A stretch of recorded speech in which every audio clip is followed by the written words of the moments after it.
Hello, and welcome to the Astro Pub, your space bar at the end of the universe. Sit back, relax, enjoy the show. We got a good one for you. How y'all doing? Book. Current position in queue is 2.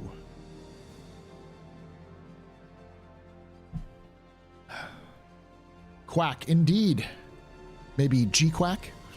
My name is Paul Berserker 1 Batman Shelley, your humble host and space bartender here at the Astro Pub, your space bar at the end of the universe. Sit back, relax, enjoy the show. We got a good one for you. My brother in Christ, I misread the title as saw Hanging Orphans in Pyro. Yes.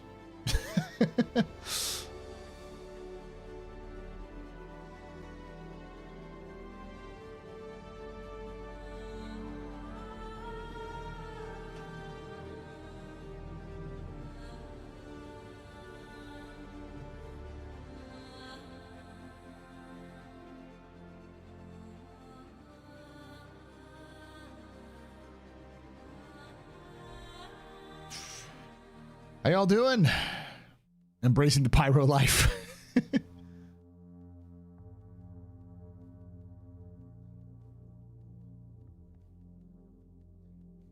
So we're going to be doing some exploration of 4.0.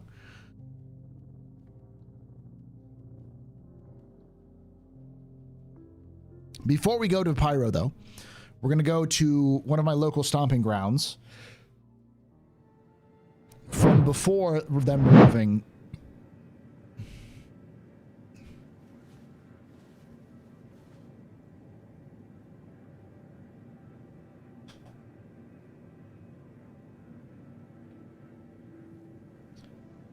everything. I'm not going to bother to take anything because we're just going to be doing, well, I should probably take a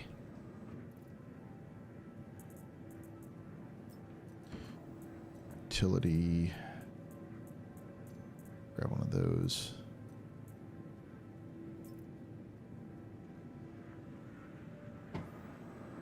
Yeah, this is some needy help orphans. Yes.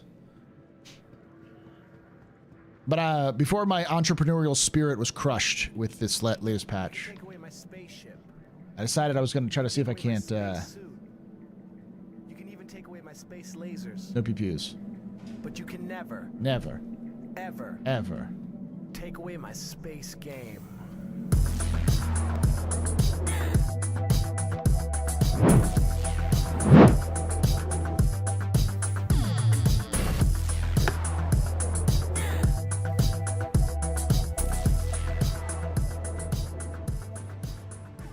Willis had just resubscribed for 8 months. 07. Thank you so much there, Valisoth, for that 8 months of support. You're very important, power, very impressive, Mr. Very pedestrian. This is your fault. You're drinking night. Shots and cheers, chat, y'all. Shots and cheers. You can take away my space suit. You can even take away my space lasers. No pew-pews. But you can never, ever take away my space game.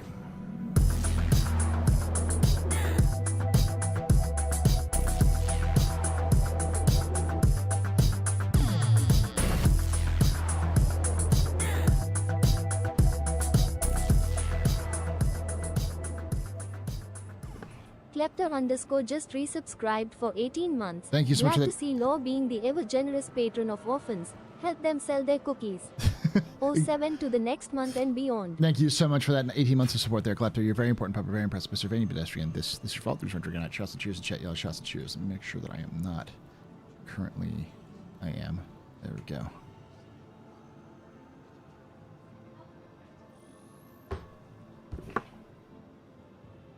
Do 4.0 is down to 2 major issues for me: borked missions and excessive server errors. The missions is not going to be fixed until they finish fixing the mission backend, unless that's been added and I didn't know. Personal weapons, attachments.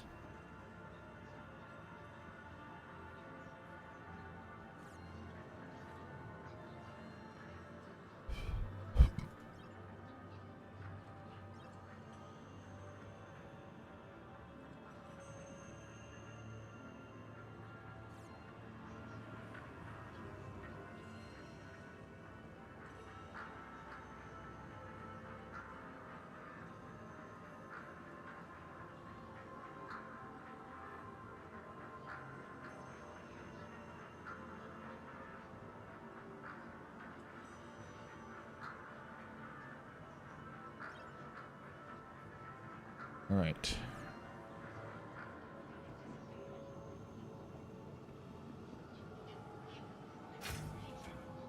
They added parts, but it's not done yet. Yeah, yeah. Boo. Okay, we're gonna go with armor. We're gonna pick. Oh, I can just pick up. Forgot I had all my normal stuff here too.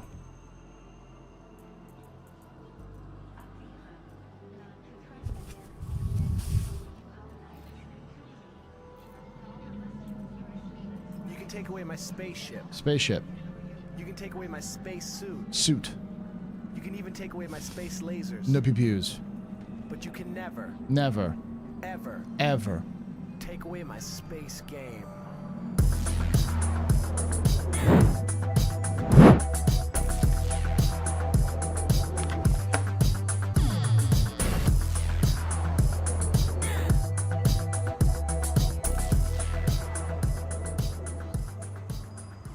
King Beyond the WA, just resubscribed for 5 months. Every poo-poo has a pee-pee, but not every pee-pee has a poo-poo. Truly, the great thinker of our generation. Thank you so much, King Beyond the Wall. You're a very important pub, very impressive, very pedestrian. This is your fault. There's one drinking night. Shots and cheers and chat, y'all. Shots and cheers.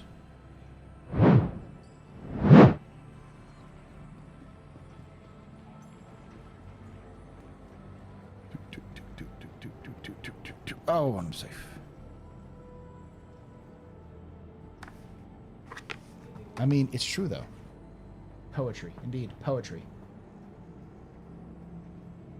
Oh, 7, there's still Warbond Pioneers available? Nice.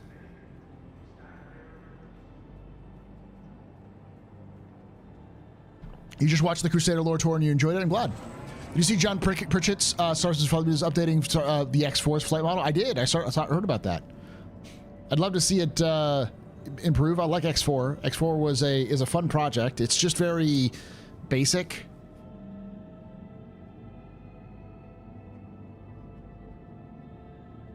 But yeah, so what I'm going to be doing is going through my old stomping ground, at least initially, then going to Pyro. Just to see if my old stomping ground is still buying all... If my customers are still interested in purchasing the wares that I procure. That's a fucking Polaris.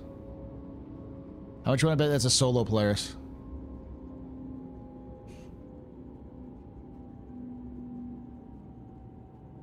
Now arriving.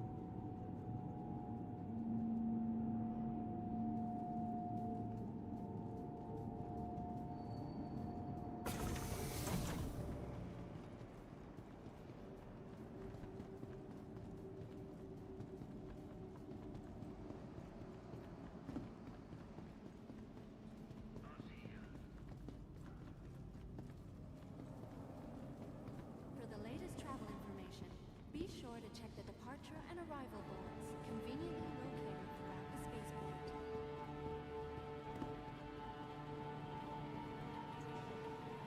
Welcome to the ASOP vehicle. Please visit us again. You think the Warbond Pioneers are still available because the land claims got yoinked? I mean, I understand why they got yoinked. Because the land claims don't really function as their purpose anymore. Because they don't want people to have, like, safe spaces just for paying it.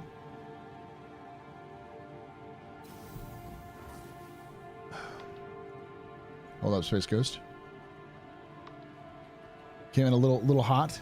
I don't know if anybody's rated it yet.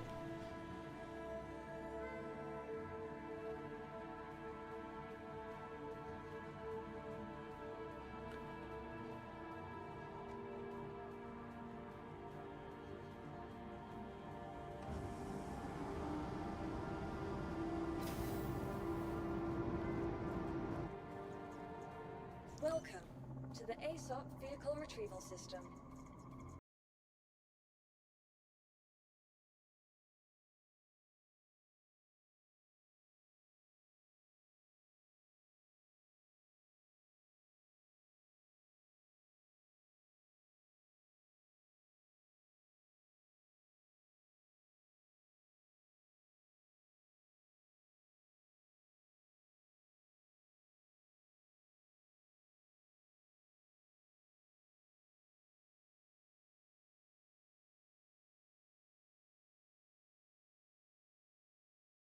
Berserker 01 Batman Shelley, your humble host and space bartender here at the Astro Pub.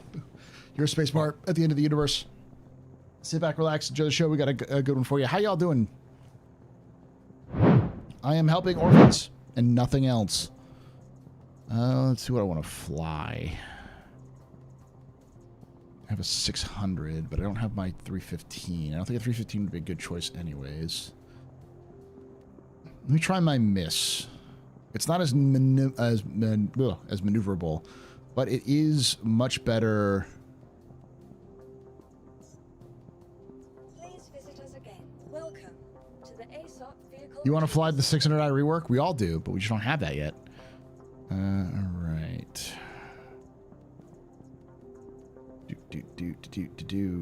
Store. Let's retrieve it. Your vehicle has been delivered to us.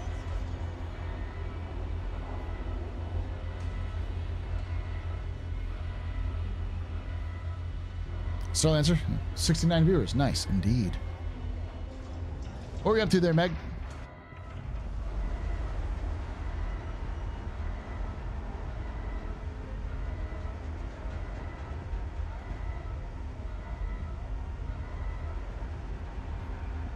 Evening, Astro, and sorry if it's been asked, but what's your favorite ship thus far? Overall, the Corsair.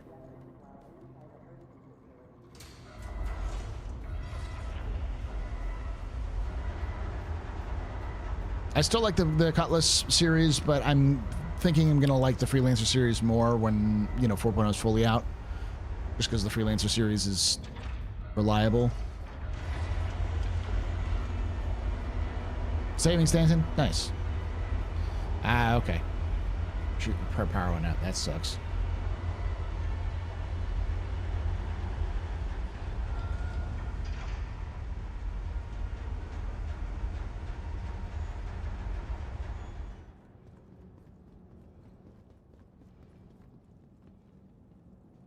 Just sad that it had to change, but to be expected with the changes to multi-crew. And thanks for considering Drake, but not sure. Not too sure on it. What do you mean not too sure on it? I mean, the Corsair is great because it's got good range. It still has some decent firepower. It has pretty good capabilities in terms of its cargo bays. It has crew quarters, which are fairly, you know, decent.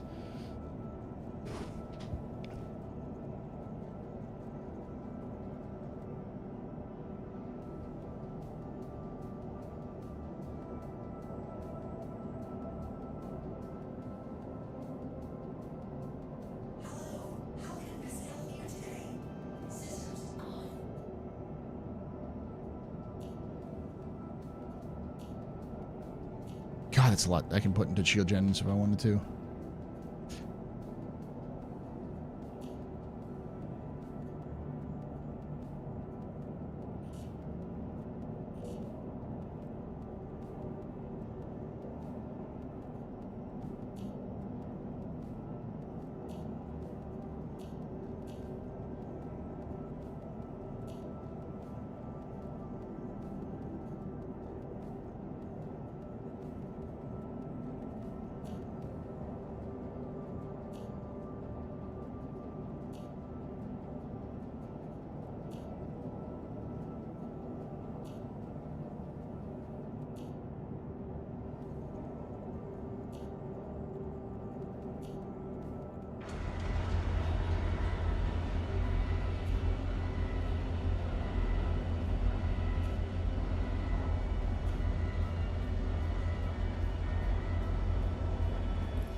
Cut the life support? I cut it down a little bit. Oh, yeah, I already did.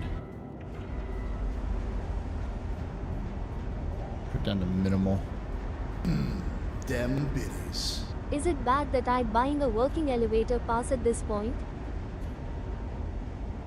Is it bad that I'd buy a working elevator pass? I mean, I don't think you can buy working elevators. I can't seem to cut this power at all, so.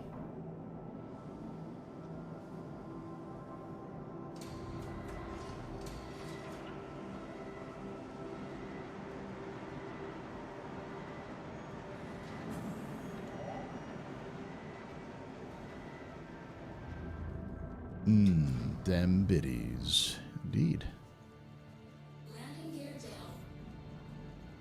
Thank you, and please visit again.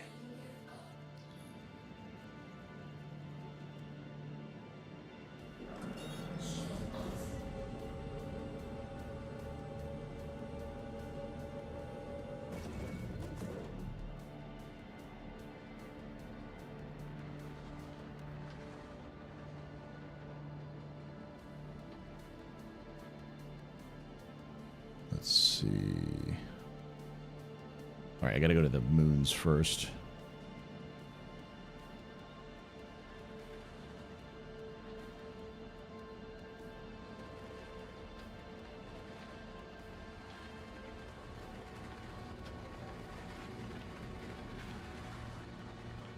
Bacini.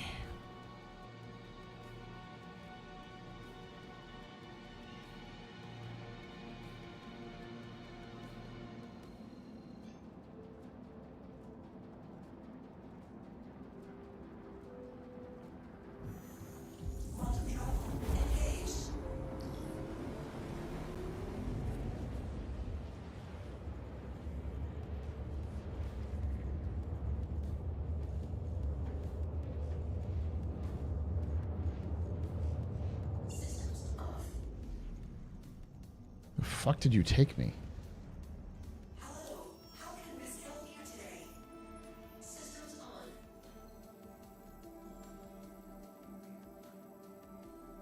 on.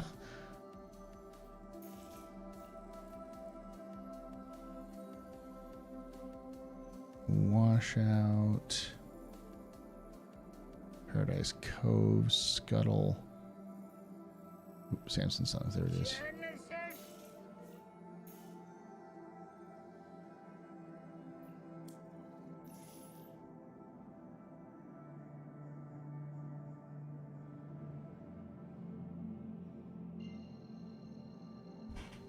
What's your favorite mission manufacturer and why is it Drake?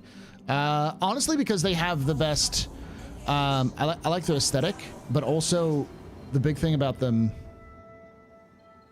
Good night.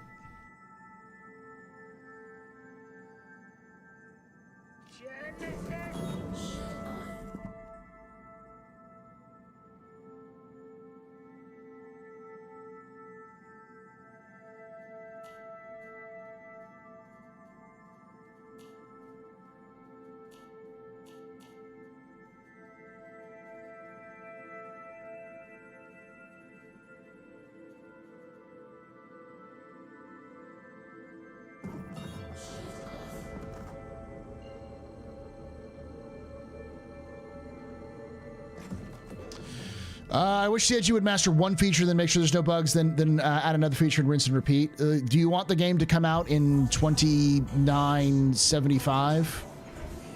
No, we're gonna have to turn the whole shit back off.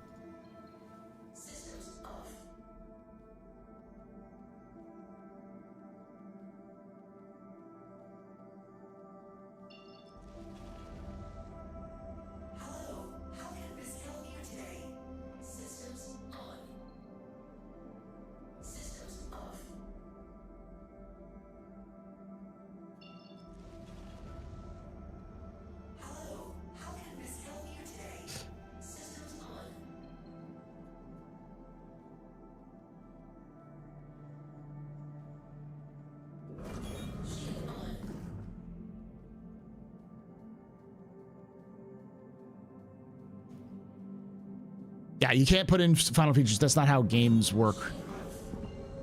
Especially with games of this size. They have to put in all the features, even buggy. The thing is that because they have to release for, like, make a game releasable and, like, palatable for your average gamer, it actually slows the progress. Hey, Cyber. When do you think we'll see the new quantum effects? I thought we would have seen it this year. So I have no clue.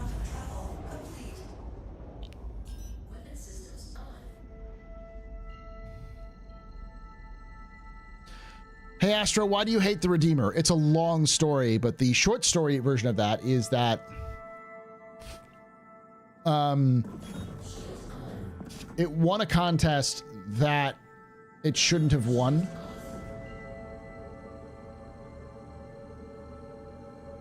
And then it's proceeded to basically be proven to be CIG's sort of hated addition to the game. So they just never put any effort to actually make it good. I heard you have a redeemer, a truth or a lie. I have one against my will. CIG gave me one that is unmeltable, upgradable, untradable. It's literally stuck to my account. I cannot use it for anything. I've seen your live videos and watched your other videos. I just never caught your opinion on it. I was curious.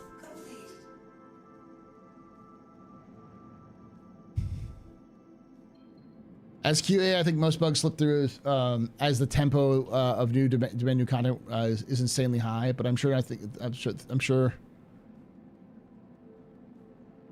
But not sure how things work at CIG. At the company I am, time limits are small and last minute changes are plenty.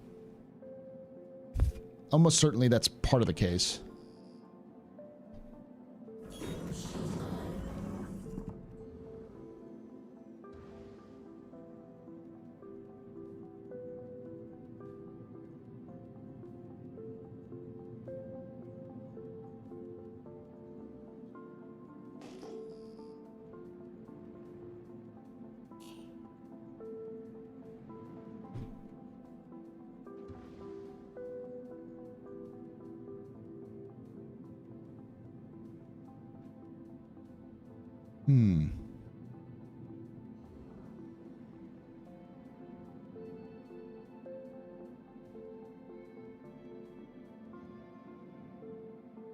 This is like a sticky throttle here situation.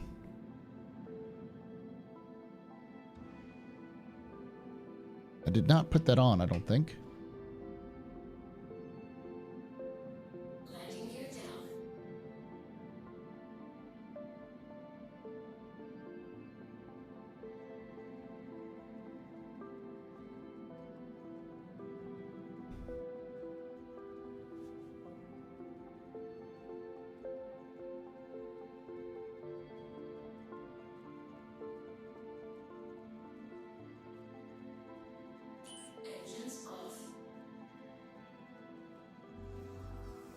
All right.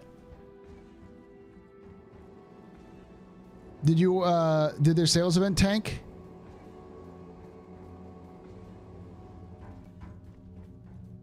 Thoughts on the QA questions for the Paladin? Do you think CIG is worried that players are gonna get onto the ship?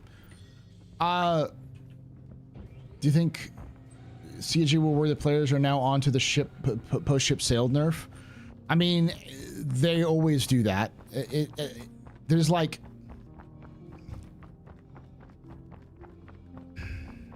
I think it's coming at it from a position that's like CIG is intentionally wrapping their fingers, being like, we can sell this because it's overpowered, and then we can... It's not how CIG thinks. Okay. In demand. Revenant tree pollen. Okay. ETAM's okay. The Revenant tree pollen's a big one. Maze isn't that good. Slam. Wow, Slam sucks. Jesus. Revenant pod is the big one. Souvenirs? Really? Huh. So drugs just really don't sell well.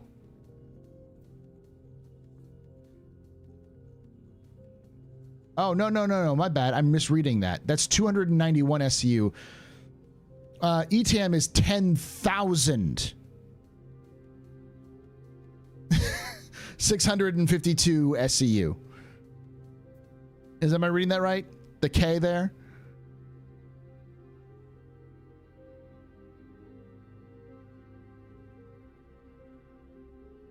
$181,000. Maze is the biggest still. Neon Slam is 20K. So it's the best sort of one is Maze if you can get it. If not Maze, then Gasping Weevogues is always a good one.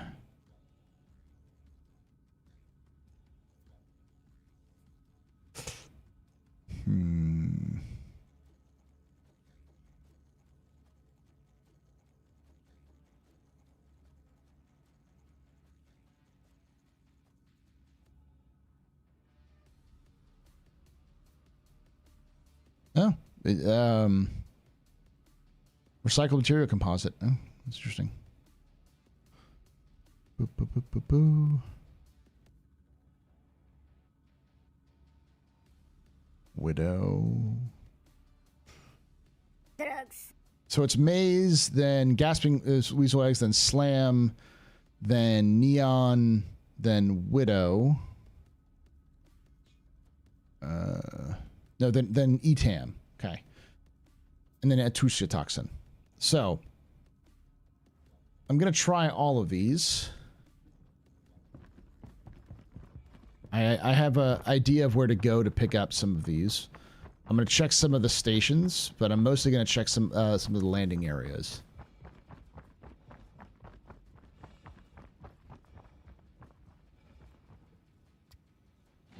UX did as updated for 4.0.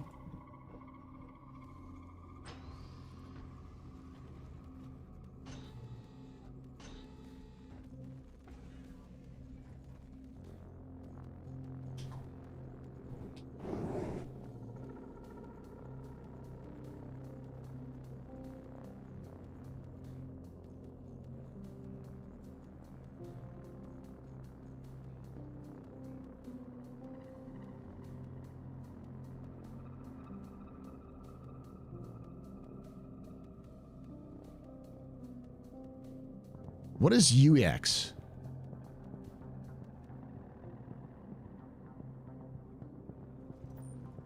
I don't know a lot of these newfangled ones.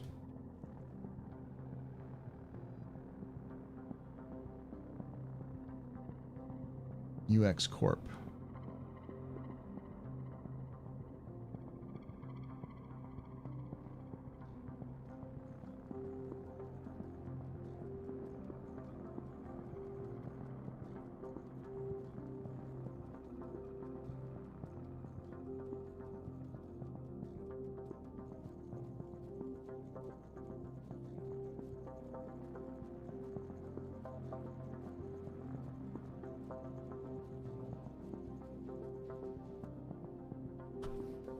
So it was maze, then tree paw, or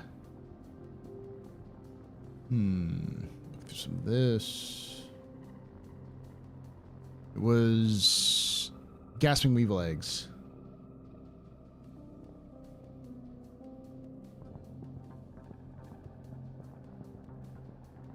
Let's look at ETAM. ETAM's one of my better solidified ones. Ashland, how about...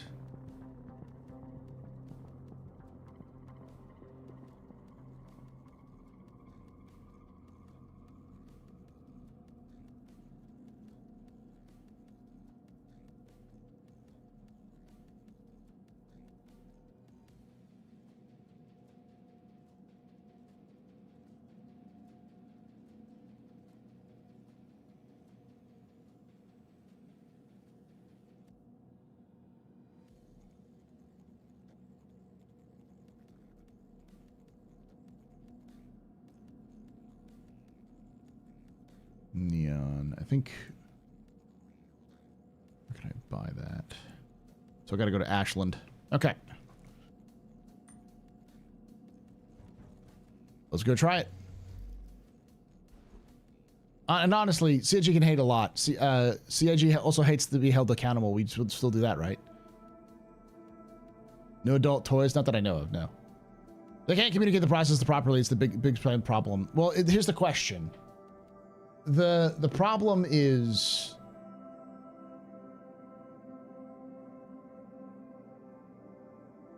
We're talking about something different. Do I plan on watching Skeleton Crew? I don't have Disney Plus, so no. It looks fine, just not my... like, I stopped watching Disney stuff a while ago because it just wasn't my thing. No harm to, you know, no shade on anybody else.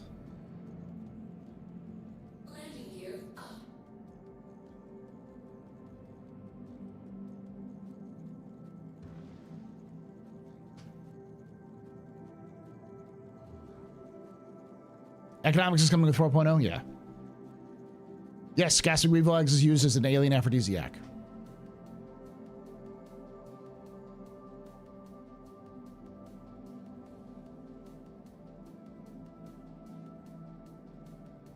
So how soon to 4.0 to live?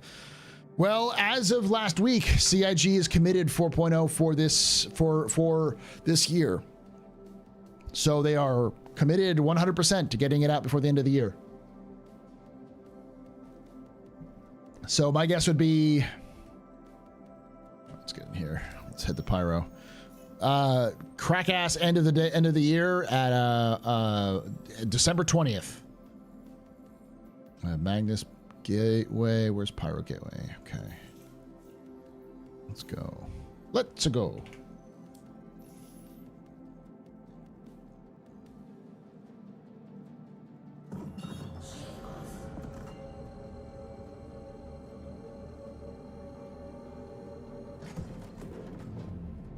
Christmas Day before dinner? Yeah. To be fair, this build is decent.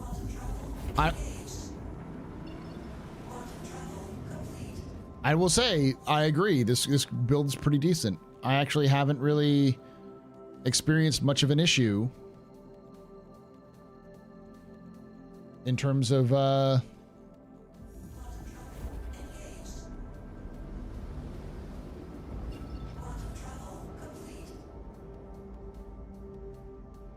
fuck? What are you doing?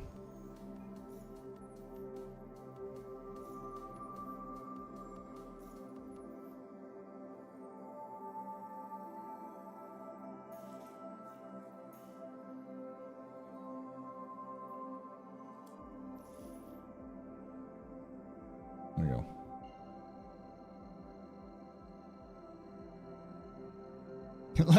Woohoo! Let's fire burn. We'll keep us warm for the holidays.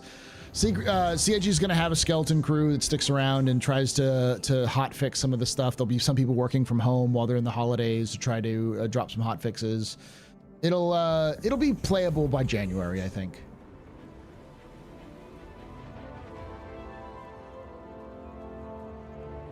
How's UC and Pyro? I know they're making some things more expensive. Do missions expect to reflect this? No, because missions are actually probably have less of a loadout, less of it. You have to, the higher you go in reputation for a specific group, the higher your mission payouts are going to be. But basically, what we have is an adjusted economy with 3.24. So the 3.24 gameplay you'd come to know is there, but now everything's more expensive.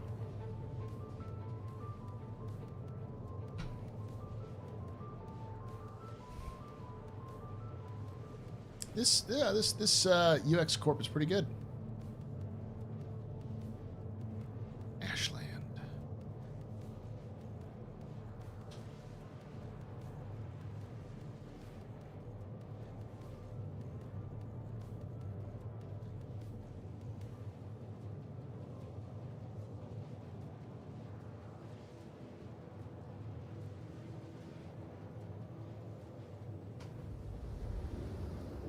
Make sure starting with cash will eventually be upped in the future with the inflation.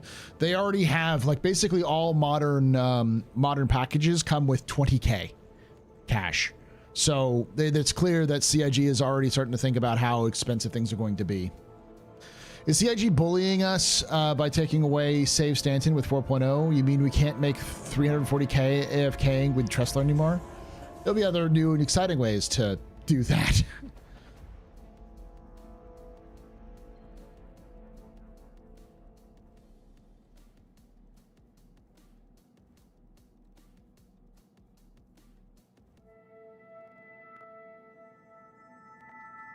There's the station. Is the jump point. There it is.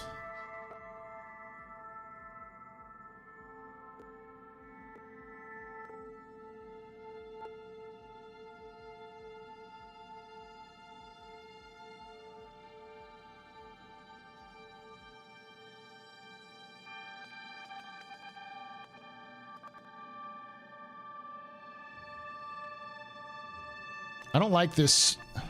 Maybe you have to go inside. Do I have coupled mode on? I did have decouple. I was decoupled. I was like, why am I doing so weird? Because I had decoupled.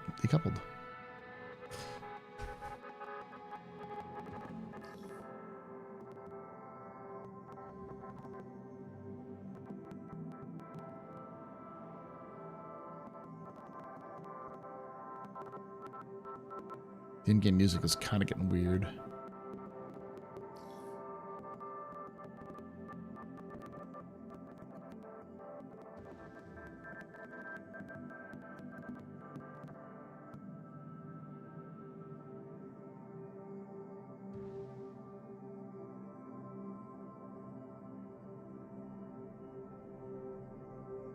It's my first jump on stream.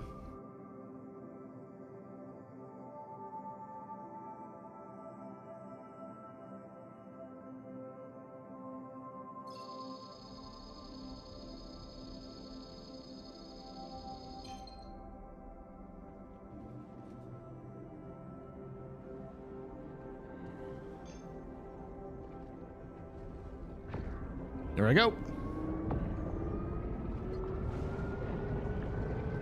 Do not touch the sides.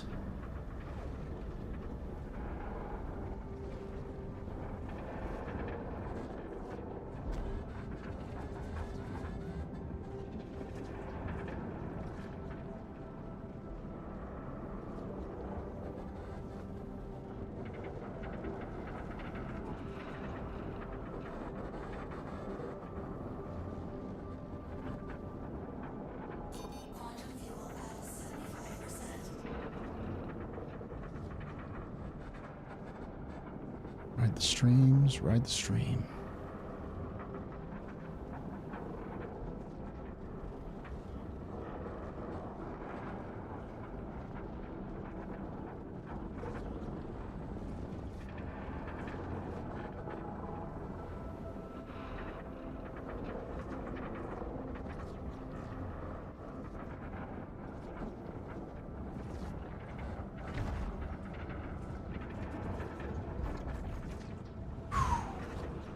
This thing is not the most maneuverable thing in the world.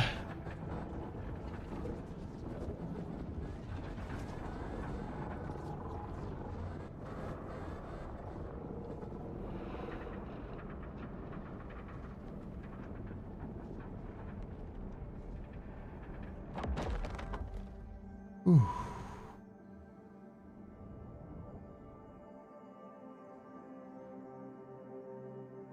All right, I'm gonna head to Stanton Gateway and get us some fuel real quick.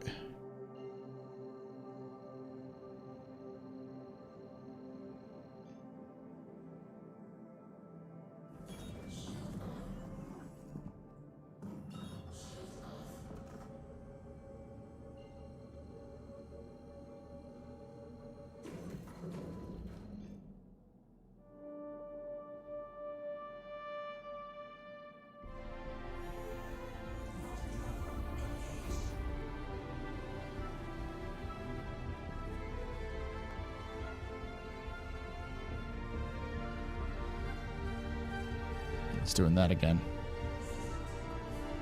All right. Well, guess I'm not getting getting that.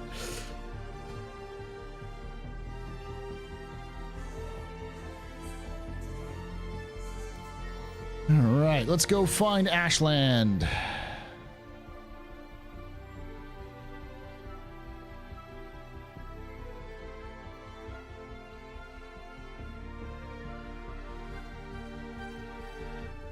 Imagine that's in Monarchs. Let me find it.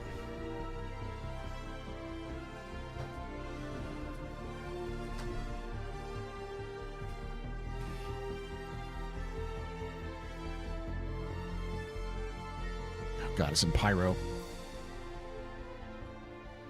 Whew, it's a hell of a jump. Do I have the fuel for it? I do, but I don't have much left over. I have to stop off here. Let's go to checkmate first.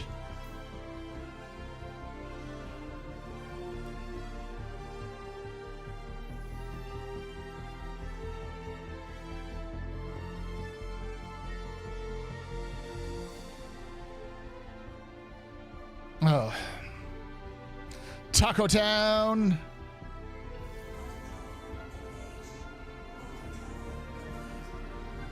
All right, I gotta turn everything off, turn it back on again.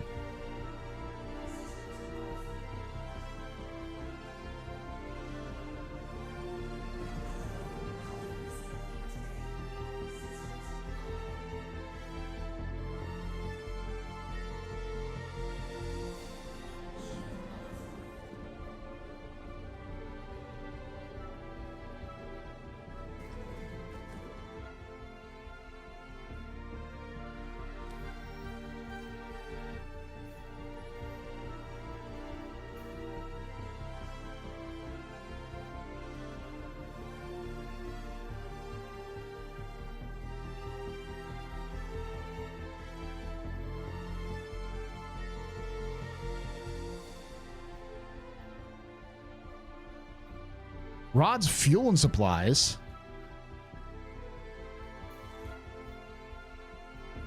Fuck yeah, I'm going to Rod's fuel and supplies.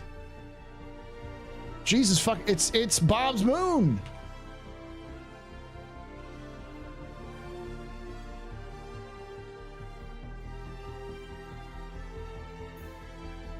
You need fuel? Supplies? Rod's got it. How could you not trust Rod of all people?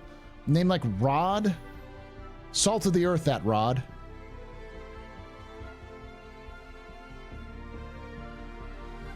That's where good gold prices are? Are you serious? Rod's fuel and surprise? All right, time to turn the music off. Music is fine. But I'm going to turn on...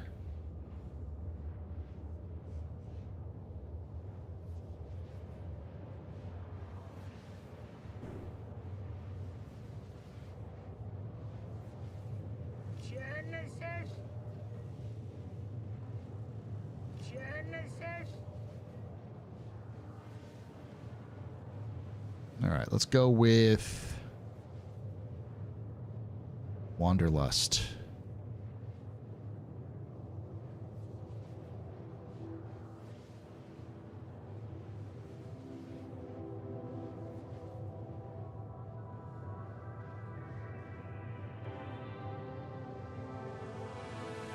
Tell me if I need to turn it down.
There's a new commodity called Altesium, sold in Pyro. It has a 100.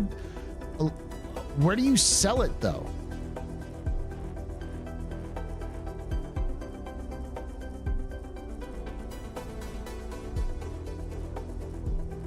Can't wait for the QA on the Paladin. Spectrum comments are out of control. Are they all complaining about the possible nerf?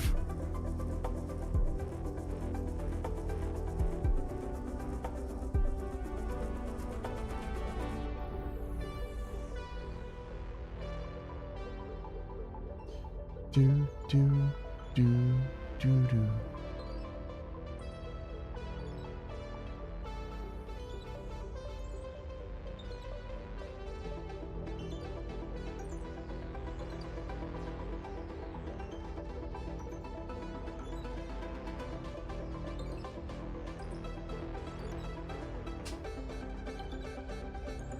I gotta see it because it's gotta be a typo.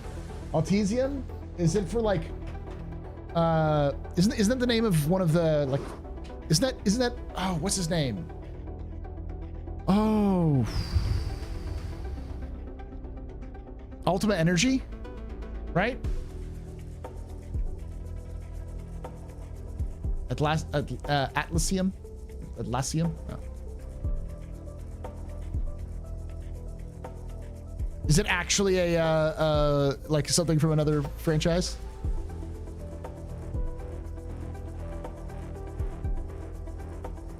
Yeah, they're gonna balance that ship. It's gonna be, every ship is going to get buffed and every ship is going to get nerfed. That's the nature of online games. Damn, this thing only has 1 million quantum fuel? For reference, this has the same amount of quantum fuel as the fucking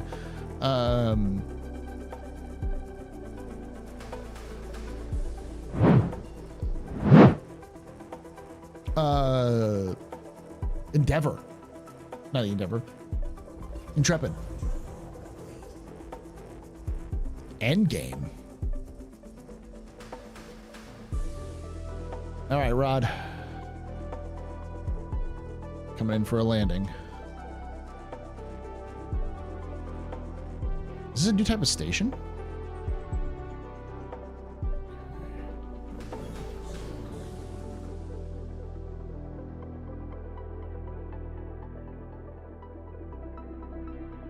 Oh, it is.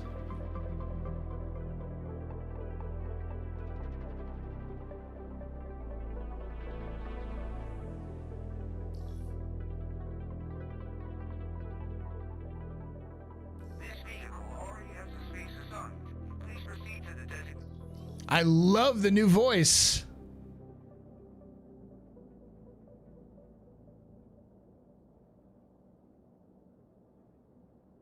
All right, let's change to a different song, which are it's a pretty good one, but I think we need some pyro music.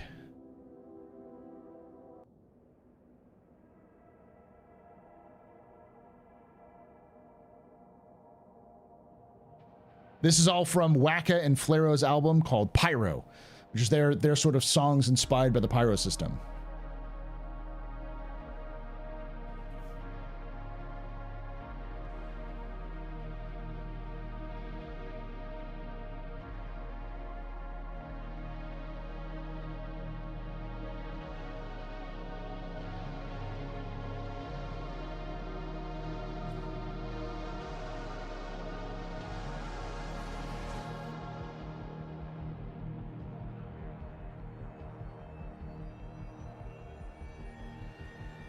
All right, Rod, I trust you.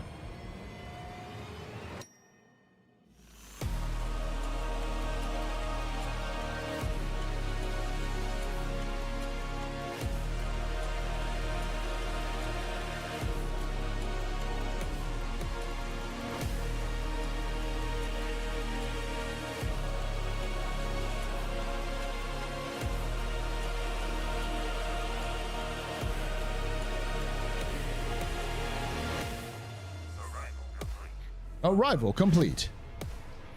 All right. Hook me up, Rod.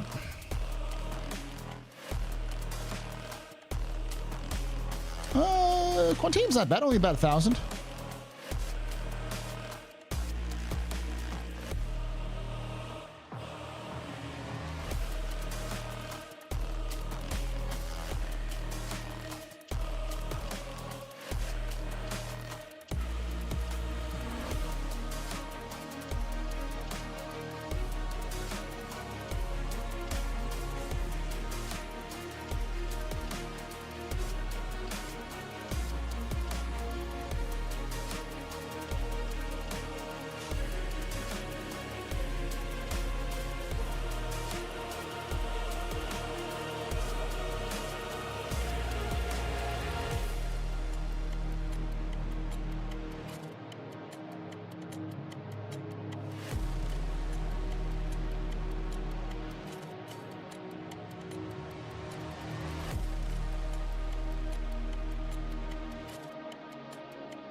Let's go check out the station real quick.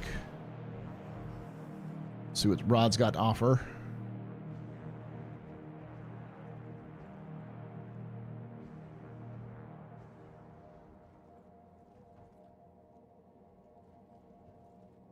Guess we're going out the back. How's the Pyro system so far? It's going okay. I mean, it's not my first time in Pyro. It's my first time, not even my first time streaming it, but like my first time going through a jump point into Pyro.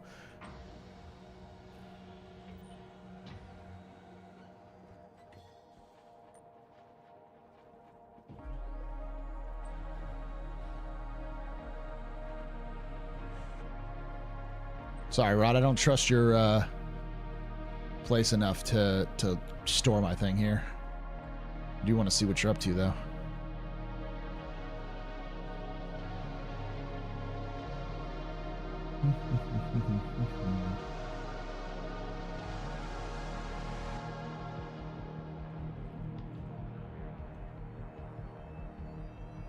I thought it would be Polord with a Greek robot root, not Latin. The nerf on the Redeemer seems to have the result of the seems as a result of the Paladin concept. Can't have ships with similar or exact stats, just different design language. There goes the meta. So, I think the design for the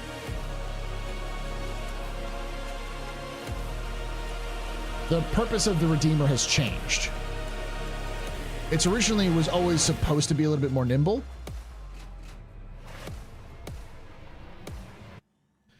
And now it is. But they had to reduce the firepower as a result of that. I am not going out until that's completely loaded in. All right.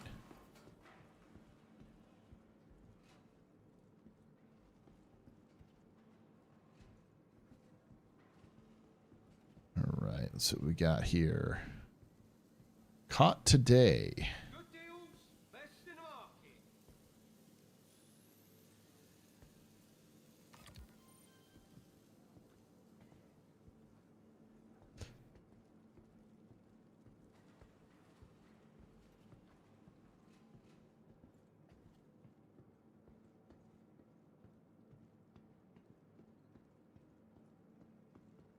You want it? I got it. All right, shops. Do. Abs. All right. Shops over here.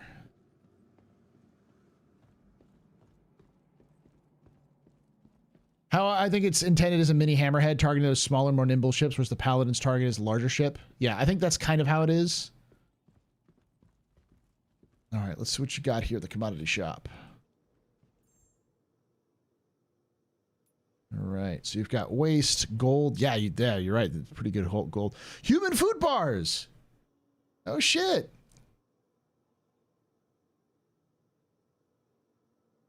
They're 20,000 SCU. And Hephaestonite is pretty decent here as well. What do they buy here? Usually, the other one had like a lot of the basic stuff. Distilled spirits, ETAM. They buy ETAM, okay. Neon, pretty garbage. Wow, they don't like. I'm surprised processed food isn't more expensive here. Scrap. Oh, they do buy scrap for pretty decent prices too. Slam, steel, tin.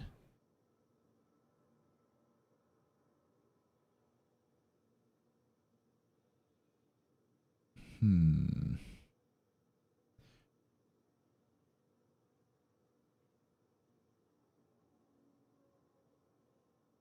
think I'm going to buy scrap at the market, come back here and sell it. I'll check the other ones as well, though.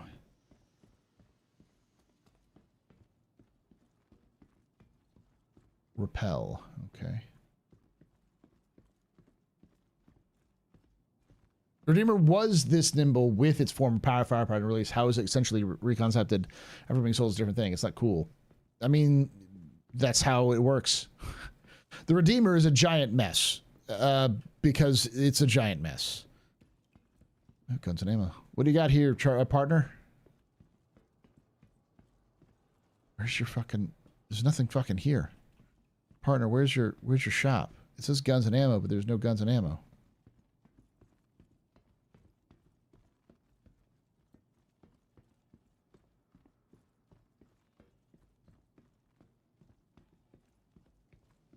Extra thick armor, equipment, ship parts. Here we go. Power up guns. What do you got for ship guns?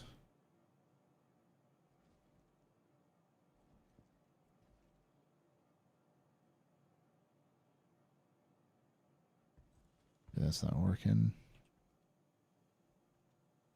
These terminals aren't working. Oh, that's why. Server error.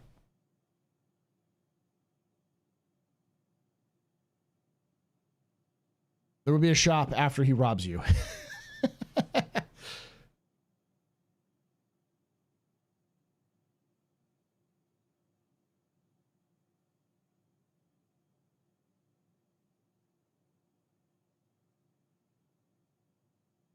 One of the problems with the Redeemer nerf is they killed the DPS and the shields, but only gave it agility. The Redeemer still has a bigger, more batteries than the Paladin. And the Paladin only has this one size 3 shield. That alone tells you the Redeemer has a higher chance of recovery than the Paladin does. We also don't really know how engineering will play out, because both of these ships are multi-crew ships, and I have a feeling that CIG is putting a lot of stock into engineering being a huge factor in sort of keeping ships alive. So if, for instance, you have 2 shield generators, one being down isn't going to mean you're without shields entirely. You can pull it out, replace it, and put it back in.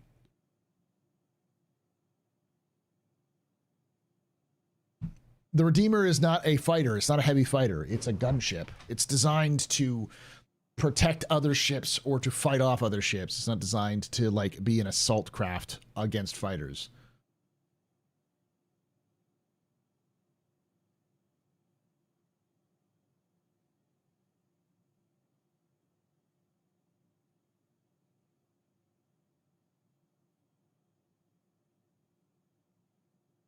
That's it.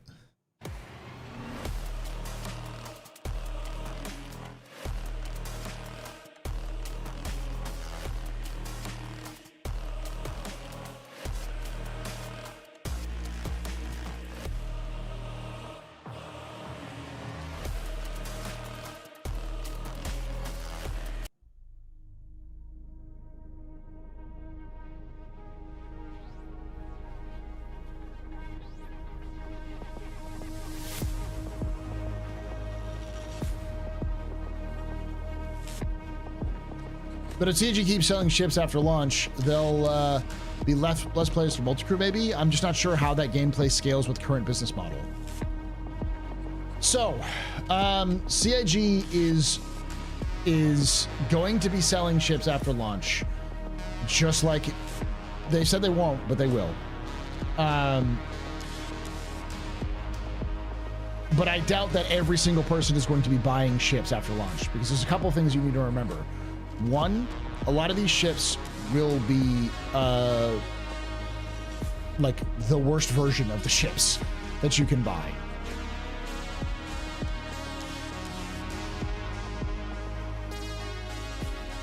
So you're buying effectively a shortcut to better improve your chances, which are still your very basic level stuff, and you're going to need other folks.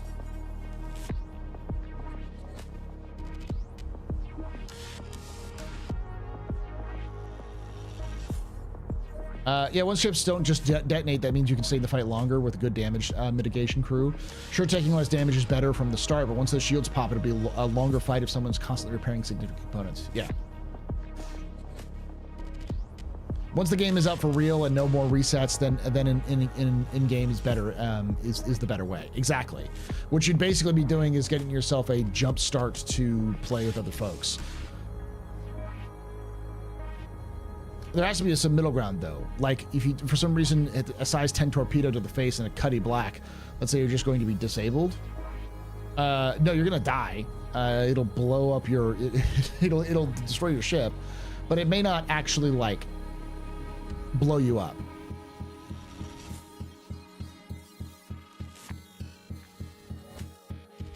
Still getting the server error. Come on back, server. Come on back.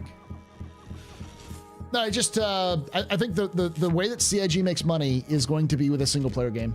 They're going to sell starter packages and they'll sell Squad 42 and Squad 2 versions.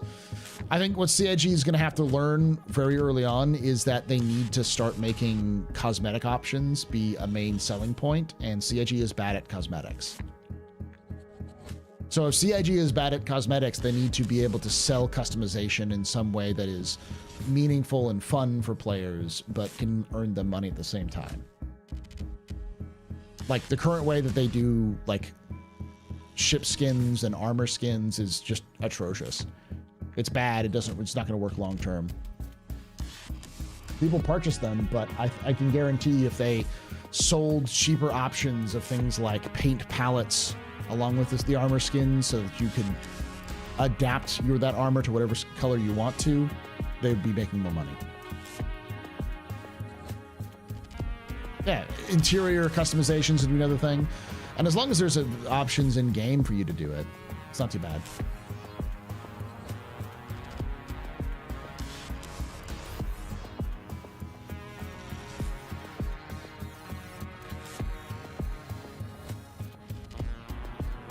Warframe monetization. Warframe, MechWarrior Online, that kind of thing.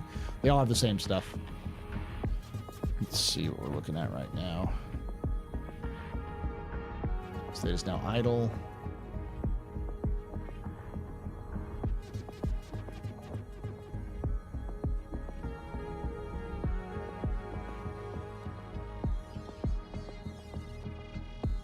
Yeah, I think your ship would die, but it may not explode. Unless that size 12 torpedo hit your reactor and went critical. Hey, there we go. I'm back. But all of the NPCs just disappeared. I guess they just reset. Okay, what do they have? What is this? It's a D.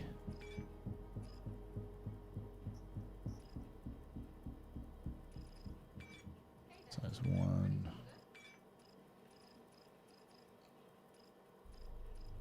Ooh, they have attritions.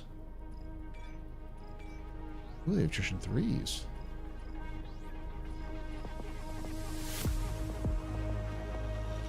Let's go to the guns section.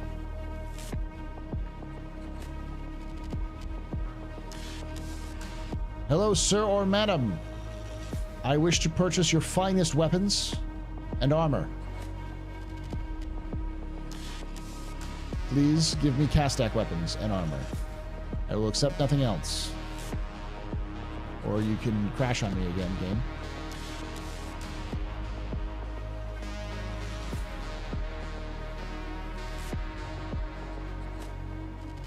Hey. Back-end services probably aren't coming back up yet.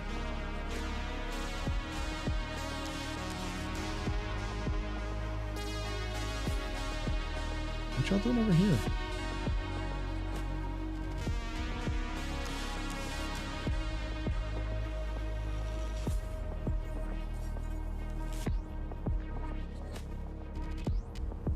Is that drugs?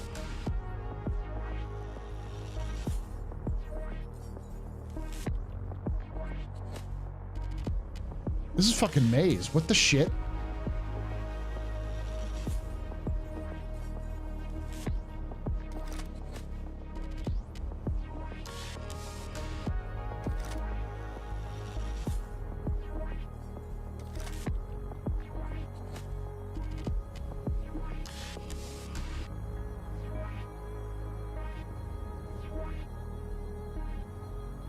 I'll be back with guns, taking your shit.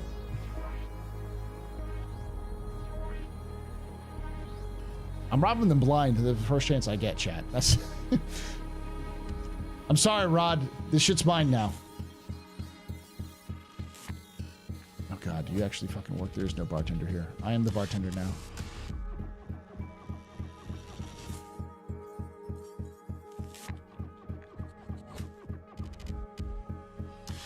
You have drugs back here too? All right, I'm just going to get out of here.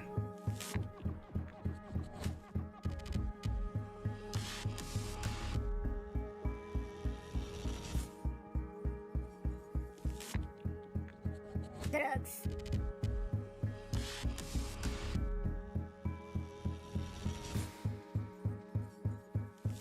Oh, this is an R&R facility. Who the fuck is Rod then?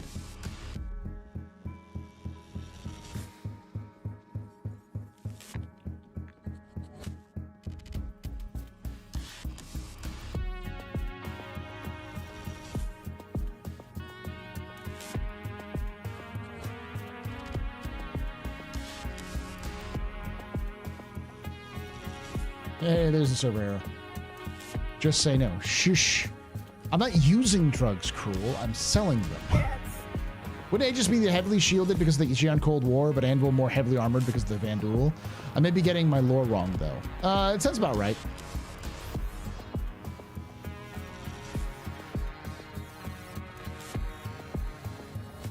You also got to remember that Aegis ships are not just static. They were also updated over time. So the status of the Redeemer is confusing because it's neither a vehicle. It is neither a vehicle that has been made before the measures or after the measures. So we don't know what its status is, quite frankly.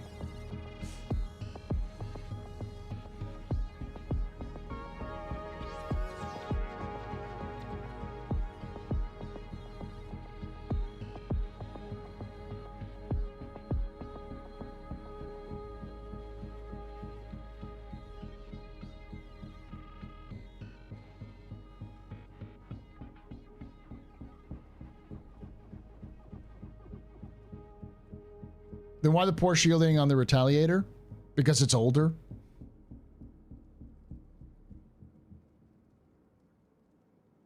And what do you mean by poor shielding?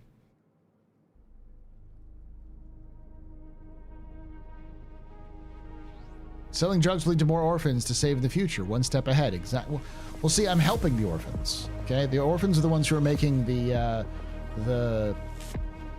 pyro orphans, poor pyro orphans. I'm helping them out in the Ashlands. Hey, I'm back.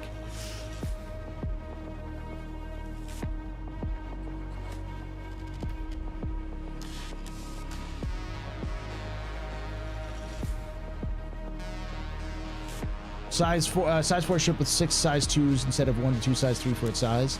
Its design language is older.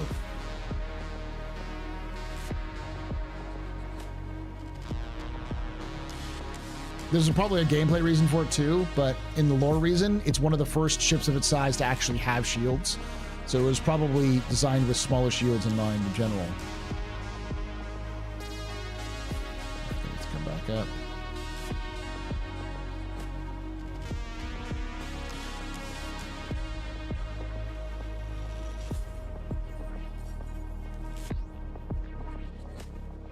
We're in a recovery loop.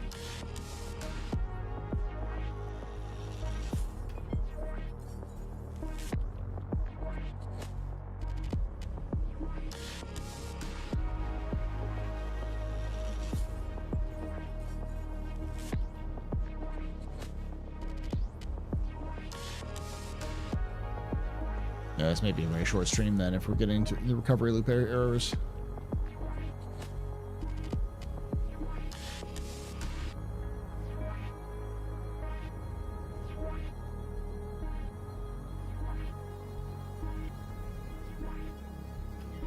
Recovery loops don't last forever though. They eventually get kicked out of recovery loops, or do you think they hard crash? You've been playing this current patch more longer than I have, so.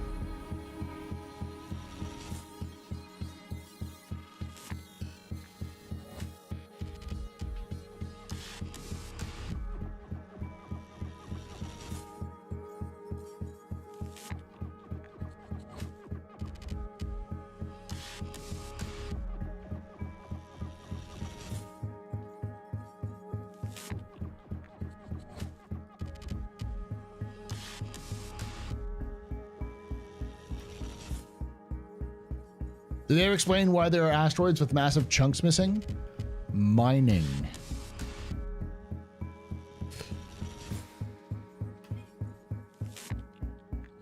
Would you open the fucking doors, please? Open the pod bay doors, Hal.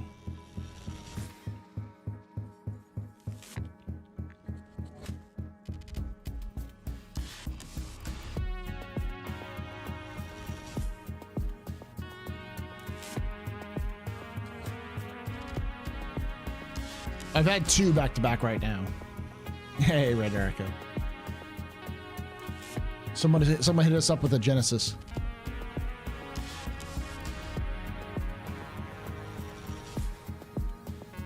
No, but Pyro is a huge, like, mining system. It was mined to shit and back.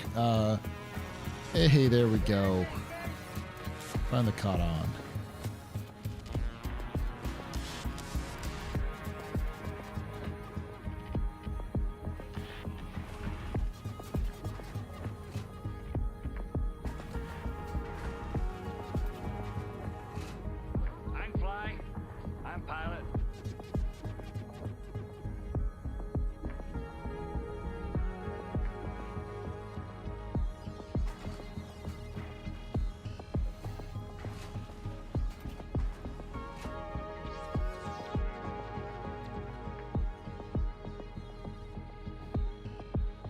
Do I think Orion is post 1.0? Probably. As an Anvil Legionnaire owner, no necessary crew is killed. No necessary crew has killed you, your motivation. That's third surveyor in a row. What do you mean, no necessary crew?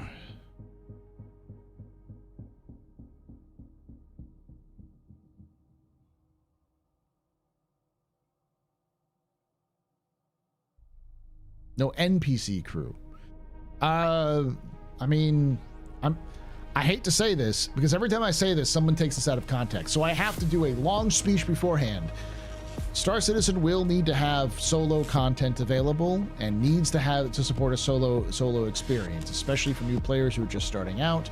It should never be only multiplayer. That being said, if you have a multiplayer ship, you need to have people to play with.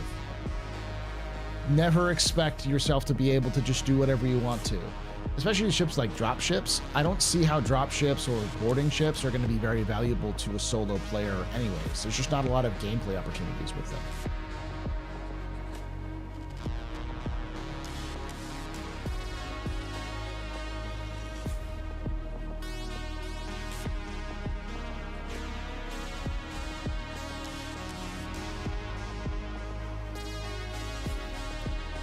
Like, you're gonna struggle to use a Connie on your own. Same with a Corsair or a Vanguard.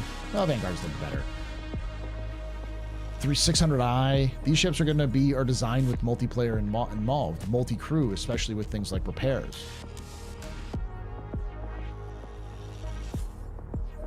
I see Star Citizen being split into 3 separate sort of stages.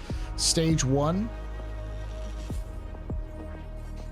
1 is solo play. This is your introductory experience. We're just getting to learn the ropes, figure out how things to work.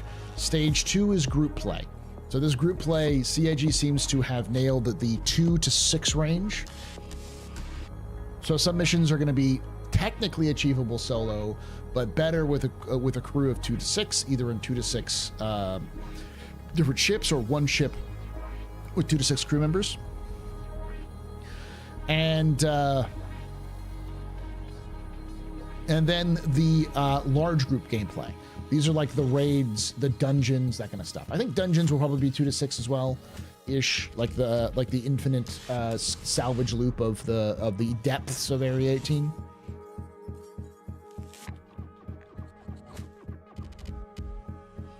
Yes, I don't know. They look weird. The only ship I can think of that makes holes that big is the Orion.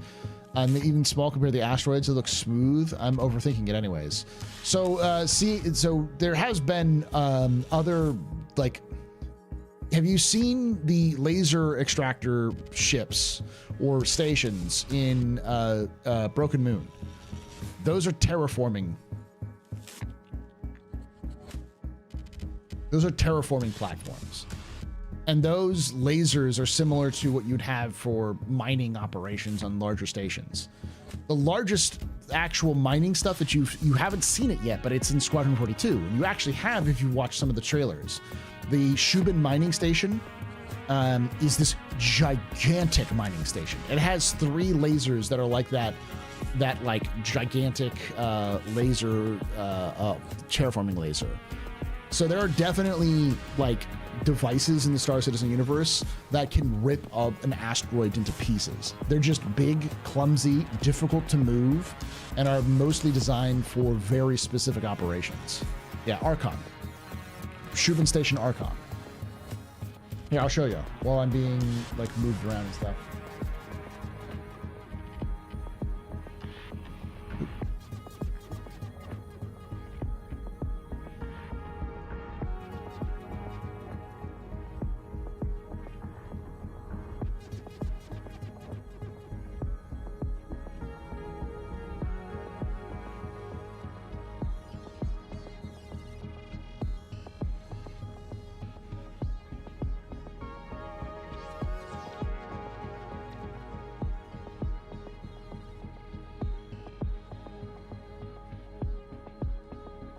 So this is an older image of Archon Base.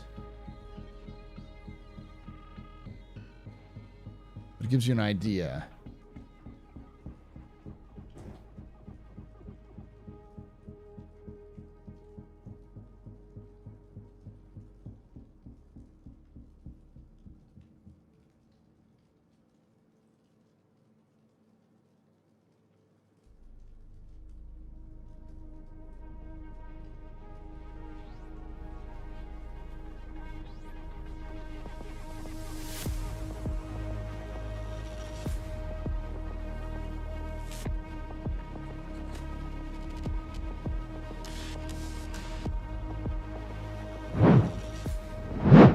So this is Shubin Station, Archon Station.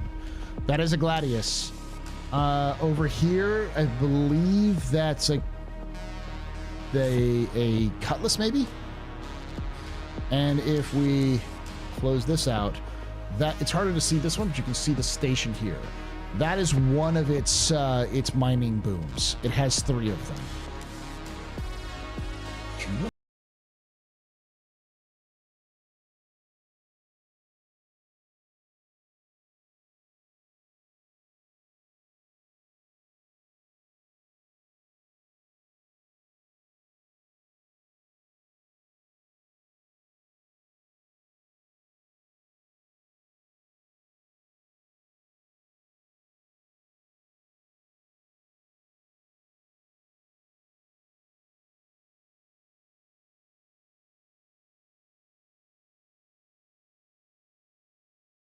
This is Paul, Berserker 1 Batman Shell, your humble host and space bartender here at the Astro Pub, your space bar at the end of the universe. Sit back, relax, enjoy the show. We got a good one for you. How you doing, Loken? I'm just showing off while I'm caught in some weird loops. Someone was saying, like, why are these gigantic asteroids split in half, and what's making that? Because the only thing they can think of is the Orion. And I'm like, have you not seen the Shubin Station? This is in Squadron 42, but like, that is an asteroid. That is a Idris. Idris for scale. That is one of its mining arms. It has 3 on them. Not to mention it has an army of semi-autonomous mining ticks, which are the size of like a small skyscraper in terms of their operation. So yeah, like, there are things in the Star Citizen universe which are absolutely gigantic, mega structures that exist for the sole purposes of stripping systems bare.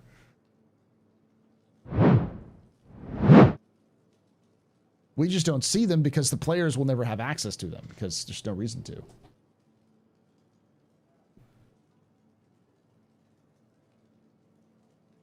I'm gonna go back to main menu because I've been having this weird, I think I'm getting kind of stuck. The power to operate that thing. It's a station, so it has a station level like power plant. Probably one that could run a small like city. Until mining 2.0, we can build mining rigs. Possibly. I'll be right back.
Filter feeding like SpongeBob. So what you're telling me is I can split Idris while mining. If you can aim it. Oh, by the way, that station has internals that you can explore in Squadron. We've seen some of the scenes of it inside. It is a part of your missions, and that's not a freaking spoiler either, because it was like it's been everywhere in Squadron 42 media.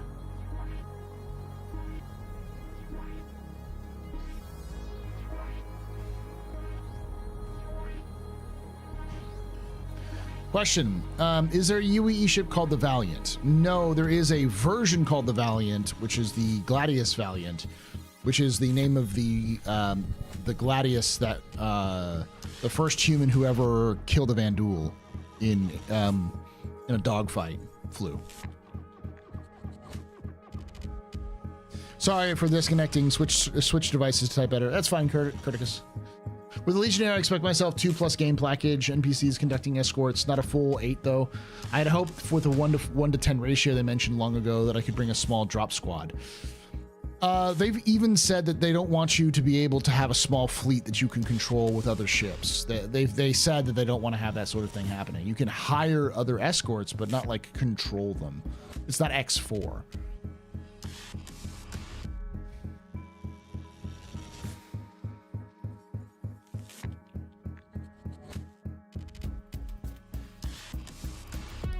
Like I had security behind me or a pilot in the same ship. Yeah, but I mean, you're gonna have to, like, I don't know what you'd use it for.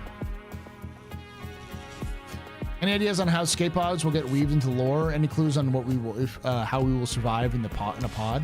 It's probably built-in cryogenics, because the cryogenic stasis is something that happens in Star Citizen, so it's probably not just a pod that you are in. It is probably a pod that you are in that has some sort of ability to preserve you for long term.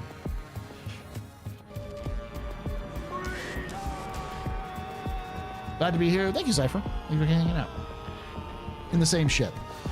I mean, yeah, but you're still relying on like NPC behavior. It's not going to be something you're going to be able to use effectively. If you wanted a pilot and then a security escort, you could basically use like a Corsair or even a Freelancer or a Cutlass or anything else like that. Those all have the same capabilities. There's the only disappointment of no NPCs in NPC 1.0. I mean, a lot of people are. The reality is that I think a lot of people put their hopes and dreams on NPCs, despite CIG saying routinely that like NPC theirs are there to supplement and they do want to support them, but don't rely on them. They also said they didn't want to arbitrarily prevent players from trying to solo other ships, which they haven't.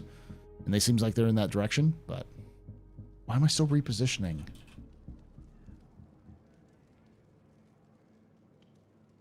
Game, what are you doing?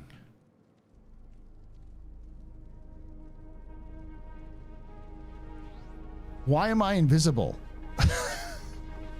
What the fuck? The 890 Jump was sold as a solo ship. You can still fly an 890 Jump solo. You can still operate an 890 Jump solo, but the 890 Jump doesn't have like guns for the pilot. It never did.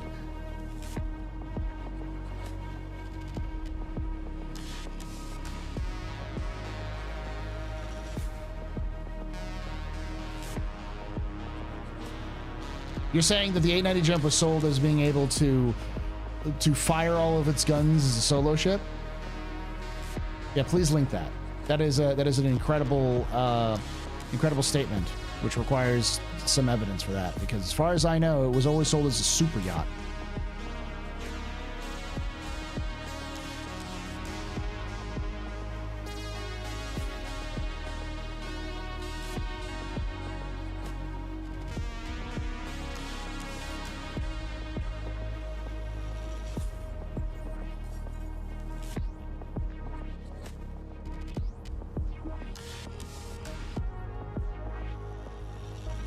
I think 4.4 hits live by Christmas. Yes. I need blades for it to come out it's my understanding.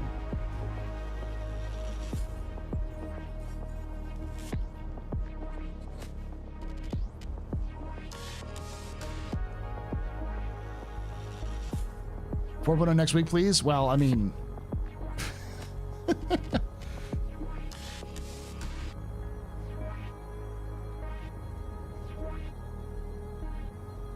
do I think the Ghost Horny has made the Saber obsolete? No. The Hornet is now faster than the Stealth Saber. The Hornet doesn't have nearly as much firepower as the Stealth Saber. We don't know things like aerodynamics in terms of maneuverability or speed, final statistics. CIG is going to try to find a space for every ship in the game. If you like the Saber, keep the Saber. If you like the Hornet, keep the Hornet. Don't try to chase the meta right now. The Hornet Ghost has more damage than the Saber. It has 3 size 3s, as far as I understand, right? Because the wing mounts are size 3 and the nose mount is size 3. It loses its ball turret ability, so it has no ball turret.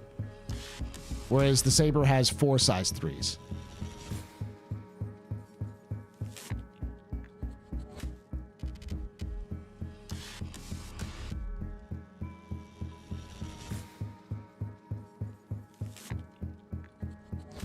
It's looking like the Ghost Mark II might only have two.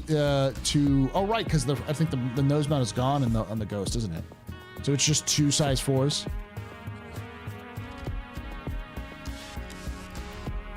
So it has about the same, but probably less capacitor output because of its stealth capabilities compared to the Saber. So it sounds like what you have is a big chunky ship in the Hornet Ghost, which has better stealth capabilities than the Saber, but has lower DPS over time. Whereas the Saber has more DPS built in and has built-in stealth, so it's a little bit better at that, at those sorts of things. Again, we'll see it in terms of come out in the balance.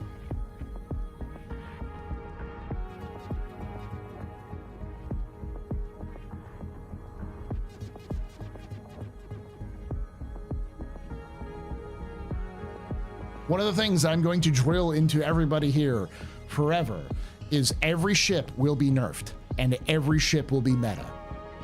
Without exception, every ship will be nerfed and every ship will be meta at least once in the entirety of Star Citizen's history. This is always going to be the case and has always been the case.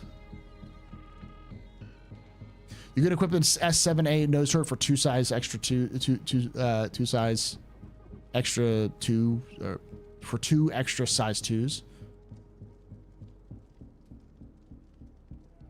I don't think the SRV will ever be meta.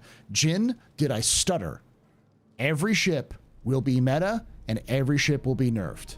At some point, CIG is going to nerf all of the ships so bad that this SRV might have a bug or something crazy that it was never intended to do, which will then be able to do. Like, I don't know, be able to tractor a size 12 capital ship antimatter torpedo and then yeet it as if it was a normal normal item.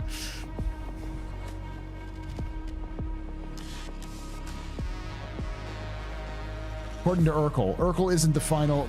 Is it Mark IIs for the F7C? Not R. It's like F7R, F7CS, whatever. You mean my poor light will get worse? It'll get better and then worse.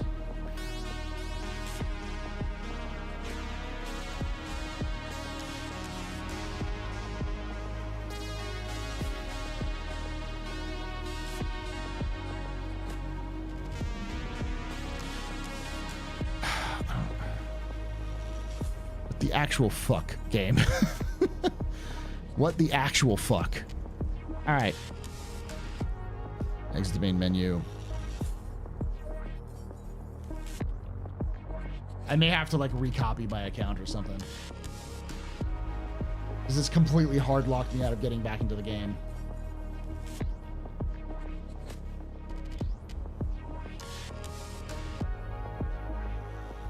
In Spectrum, the 890 origin threads, I have written this very topic in the thread called Why 1 to 3 Man Capital Ship 890 Jump Will Be Awesome. Shh, don't let the Star Citizen community know. Is it from the devs?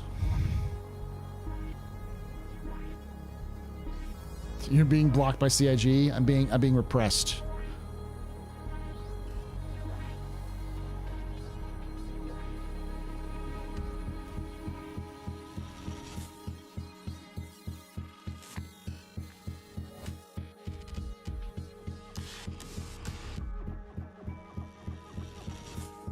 From the marketing. Do you have a link? A link that says that the 890 jump is a solo capital ship.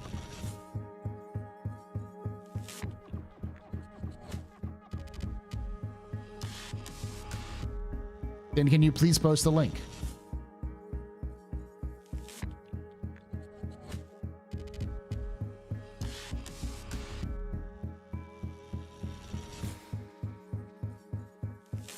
They're hoping to test how bad their servers can get versus the players' patience. I think what they're trying to do is figure wherever you're trying to find the link that says specifically that it is that it is a capital ship. Because you're saying it's a capital ship that CIG confirms it's a solo capital ship.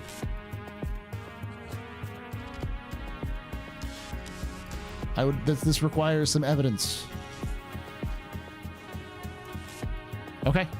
Drop them in.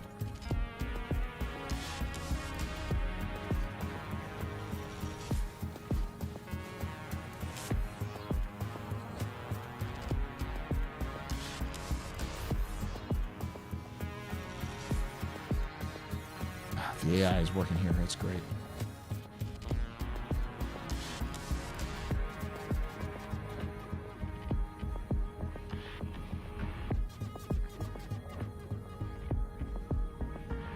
Okay.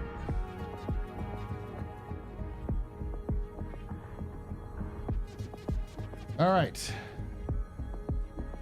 The 890 Jump is a crown jewel of Origin's spacecraft line. A fully equipped interstellar yacht, the 890 Jump isn't just a beautiful silhouette, it's ready for dozens of potential roles, from high security trading to organization leadership to command and control.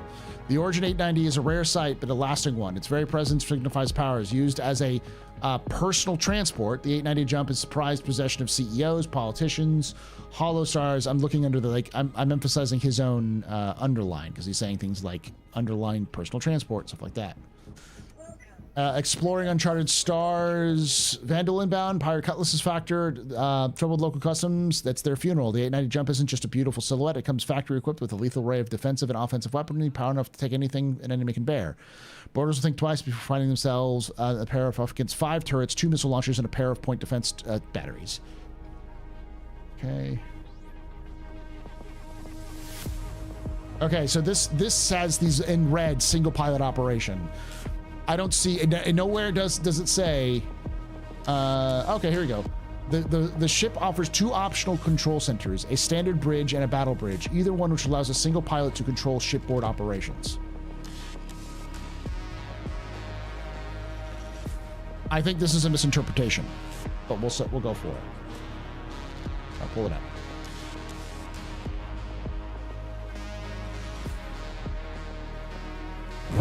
This right here.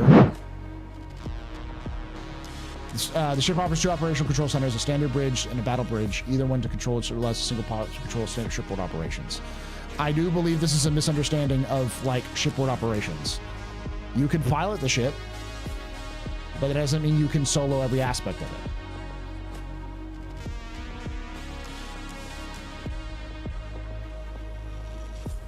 And then you have 2 links. This is your other link.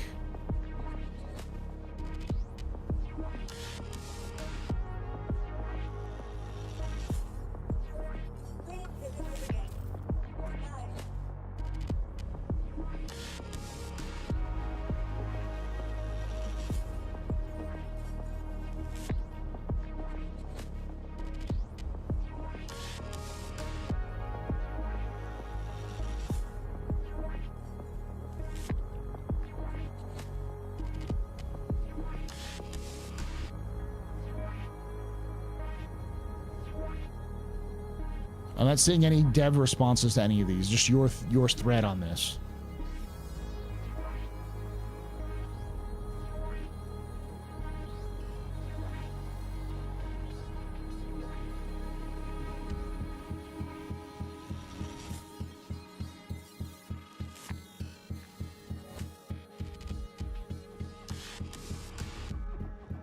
It has combat capabilities, but I wouldn't call it a combat ship.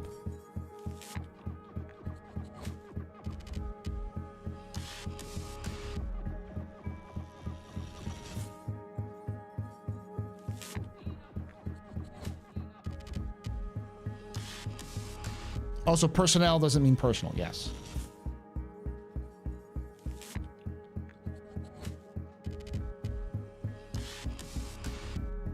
I do believe you will be disappointed if you believe that.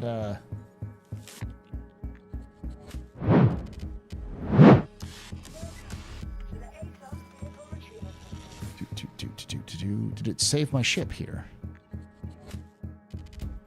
It did.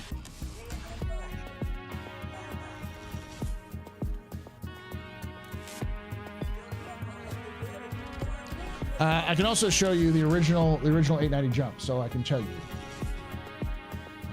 890 jump star citizen. So if we go to the 890 jump website, here we go. I'll show you right here, Black Jiggy Hunk. Go to the website. Here is their store page. Come down to the technical specifications. It will say crew size. Minimum crew is 3. Minimum crew is 3. Minimum crew is 3. Now let's go to the 890 jump. 90 jump brochure. All right, here we go. Here's the brochure for the 890 jump. At the very bottom, it'll probably have the specifications, deck plans. Where are you? Here we go. Max crew 5.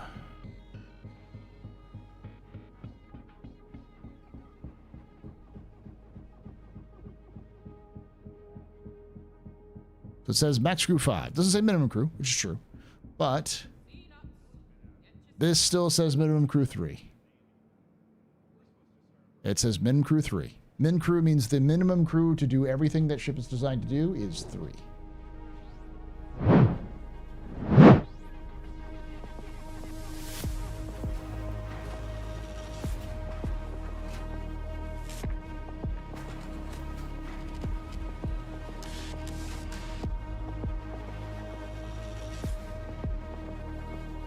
Your other question? What was your other question, Logdon? Sorry, I don't know if I was doing everything.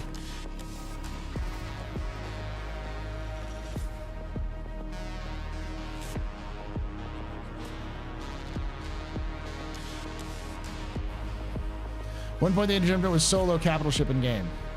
Uh-huh.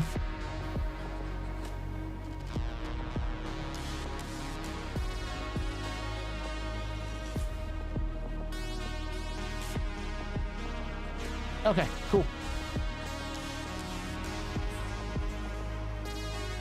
Oh, yeah, Astrometrics is definitely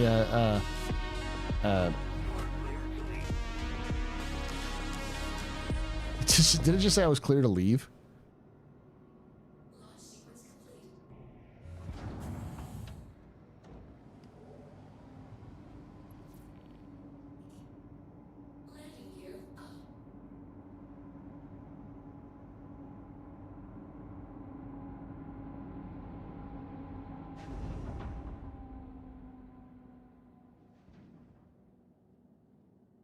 All right. Thank you for visiting.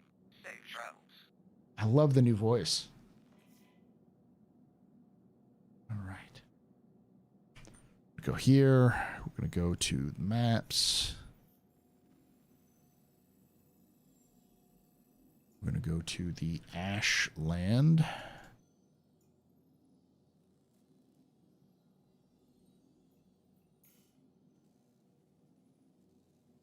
Pyro 5.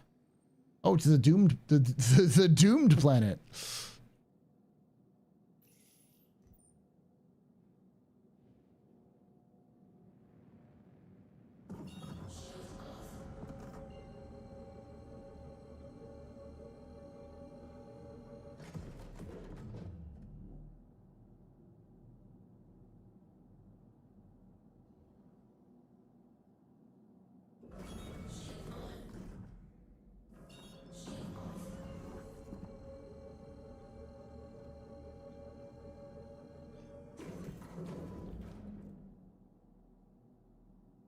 please travel? I want to travel. Game, I would like to travel.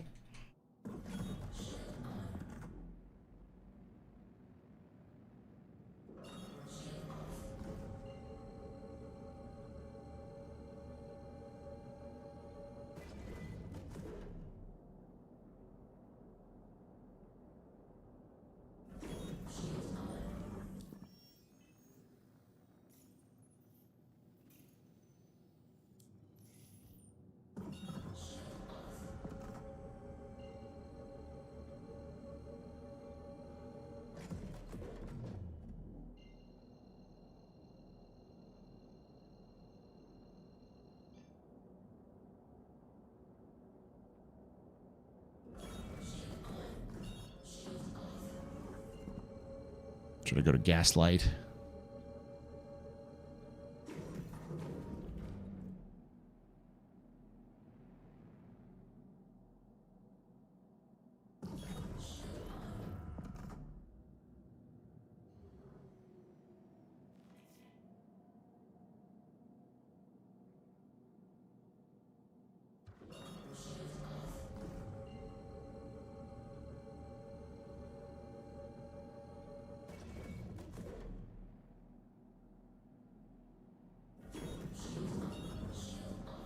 All right, so I'm going to go...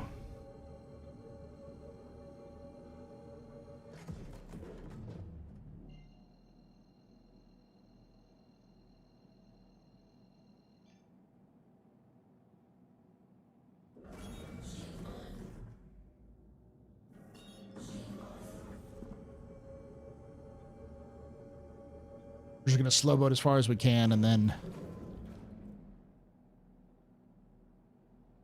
I'll cycle the power if I can. Yeah, I should have enough fuel. I just refueled before I came in, so...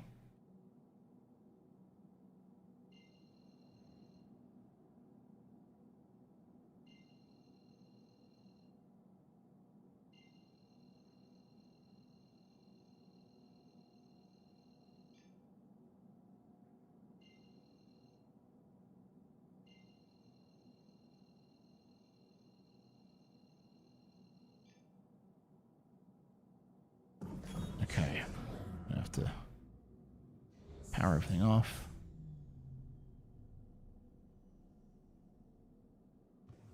Hello, how can Miss help you today? Systems on.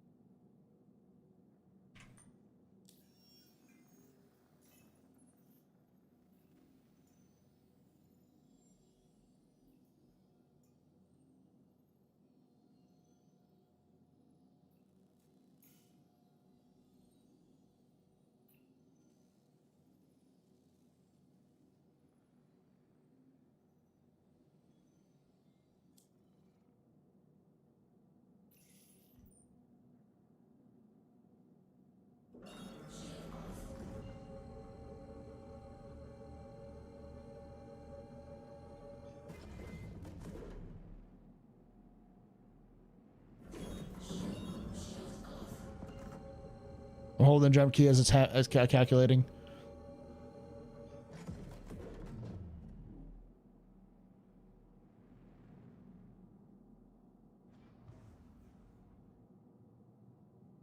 Landing gear down. Shield on. Landing gear up.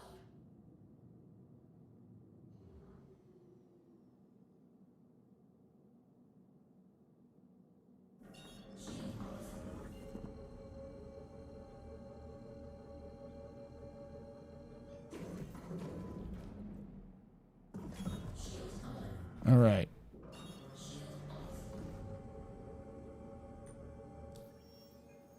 Maps.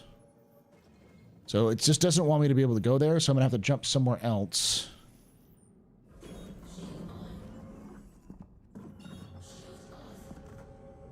What's a close one?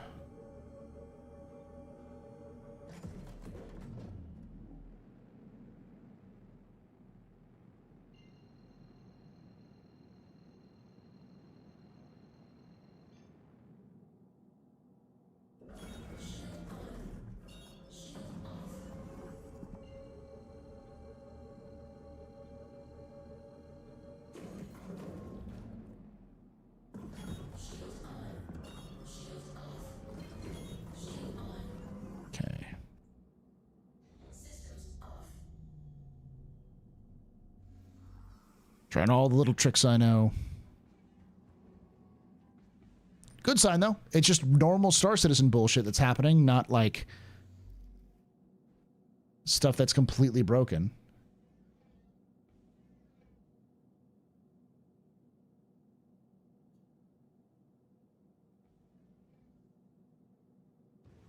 Hello, how can Miss help you today? Systems on.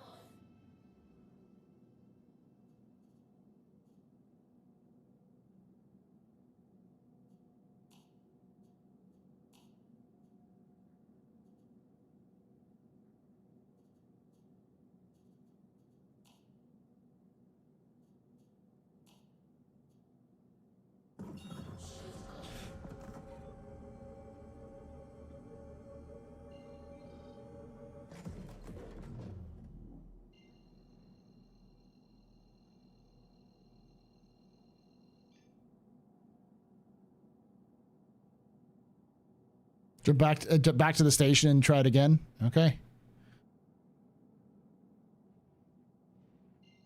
That was over here, wasn't it?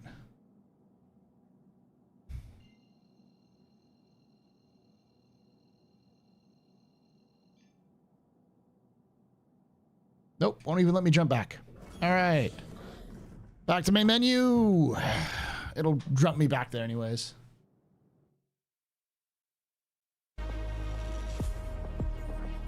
I want to just do this once.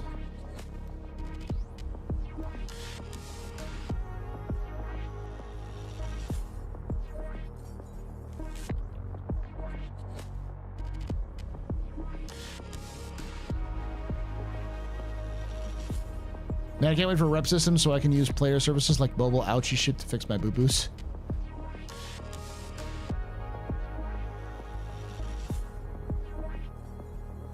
Seems like everything's working as intended. This is gonna sound insane, but this is a much better sign than like the servers are entirely imploding and I get 4 FPS and that sort of thing. This is something that happens in live currently and will continue to happen until they replace the quantum system because it's a quantum bug.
Go.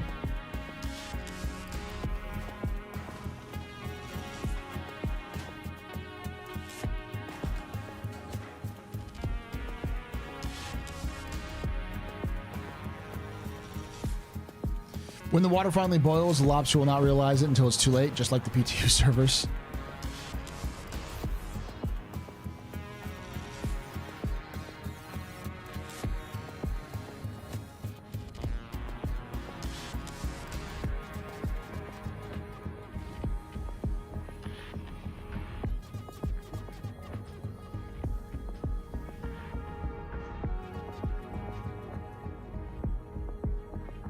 My guess is that what we're experiencing right now is probably close to what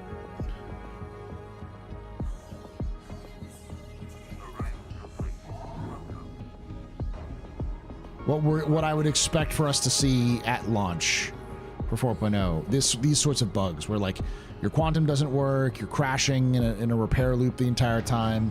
Stuff that's going to make your average person be like, nope, I'm done. I quit.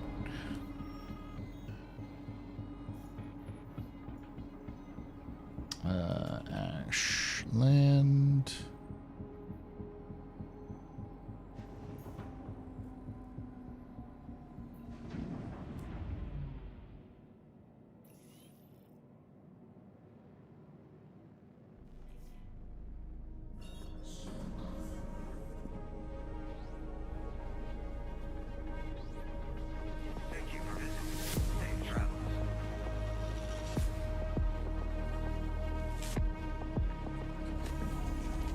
There we go.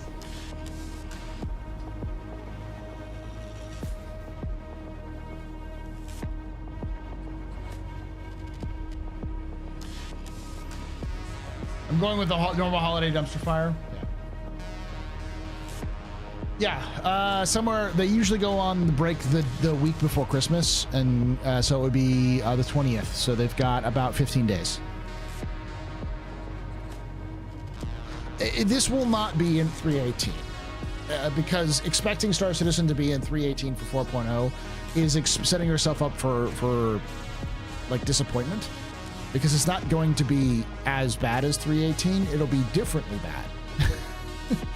I am fairly confident that CIG will have solved a lot of the problems that they had with 3.18. This game will break in new and interesting ways. I think the biggest disappointment that a lot of people will have is that the performance is going to be probably about the same with 4.0 as it is with current live, which is going to make a lot of people believe that Star Citizen's never going to improve, discounting the fact that CIG will have to work on improvements as they continue on with improvements in things like Vulkan,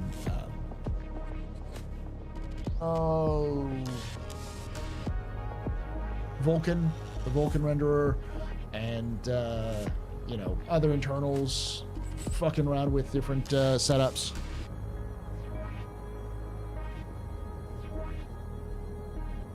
They're gonna leave this turd on our desk and not think about us until February.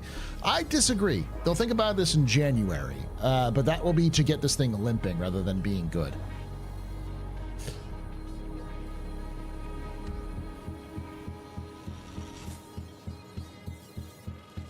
I mean the same issues, just in the same level of fucked in a different way. Yeah, I will tell you right now. This is better than it has been in the past because it's actually playable. There's still some issues that needs to get worked out, and I think a patch or two will probably improve it for like a Wave 2 release. But no matter what, even if CIG says we fucked up, it's not coming out this year, it's coming out next year, which I would then expect a March release. If CIG is going to push this, they're going to push it until Q1 of next year. Which, you know, tracks. Then I would expect 2025 to be as bad as 2024, because that just says CIG hasn't gotten its shit together and is constantly fucking up. How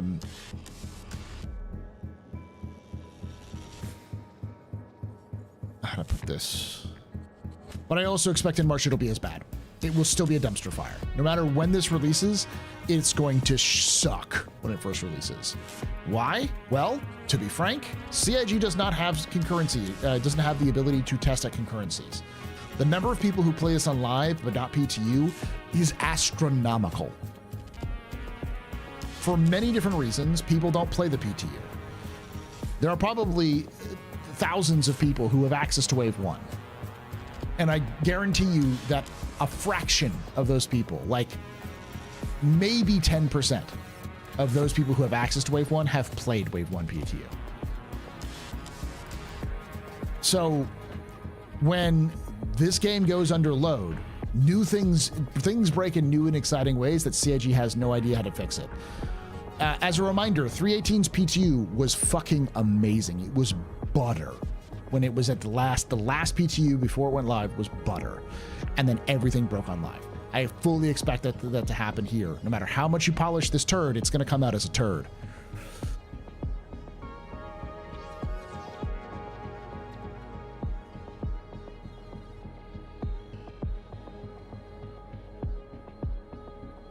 In my best school kid voice, oh, Mr. Shelley, when are we getting base building?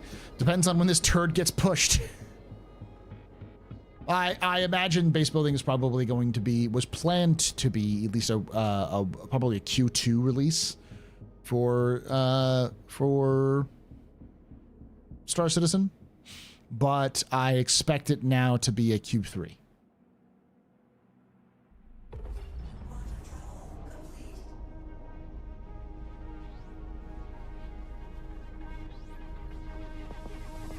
Managed to get a credit Pioneer, by the way. Nice. Man, I couldn't even play 3.18 because of 40k error. I bedlogged in a salvage ship in the cargo grid, and apparently that bricked it. Yeah, like I don't expect that to happen with this current patch, but I do expect other things to happen, which makes it impossible to play. God damn it.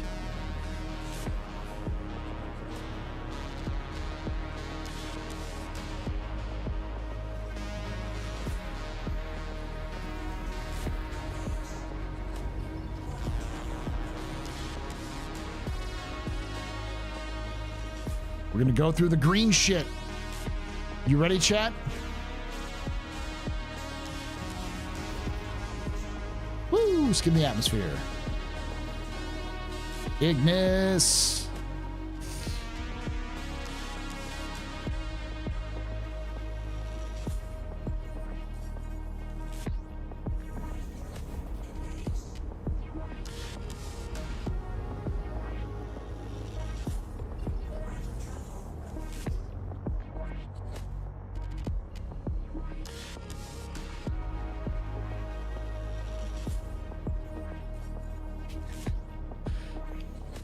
So if Pico is the unofficial mascot of Stanton, who will be the unofficial mascot for Pyro? It will be Taserface.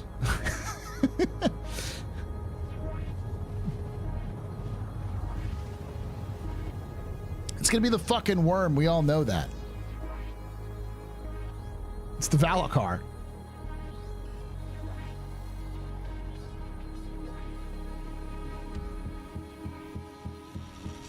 CIG actively reduced the amount of people they could play tier 1. Doesn't matter, man. People don't play in tier 2 or tier 3 either.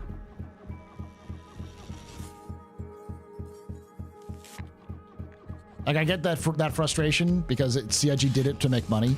Like, CIG was being greedy. That's just it.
Is that it? Jesus, titty fucking Christ, it's a lot of fucking big ships.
Ooh, perfect.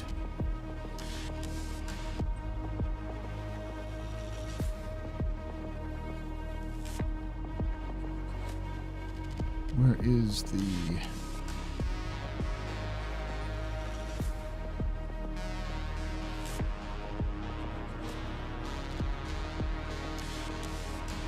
There's some Merrick's.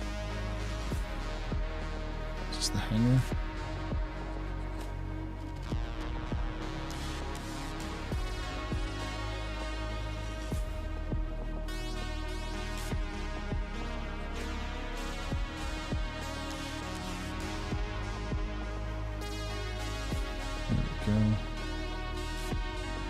So I gotta go find the commodity shop.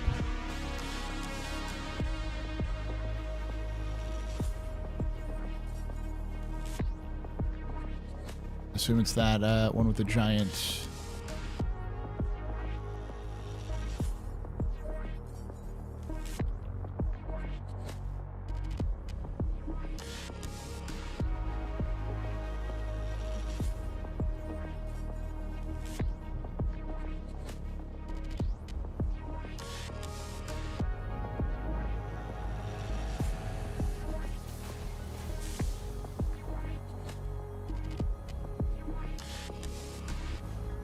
Here we go. I would like one drug, please. All categories.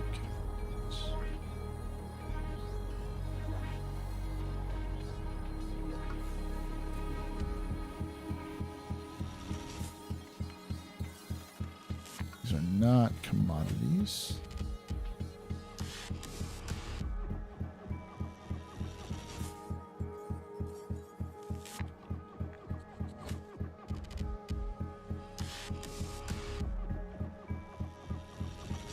Aha! That's storage.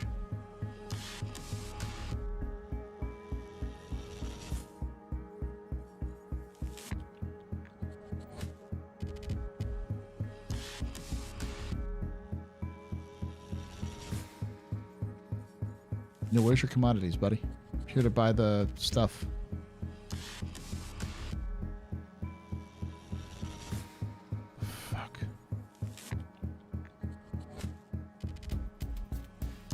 So this is obviously not where the commodities are.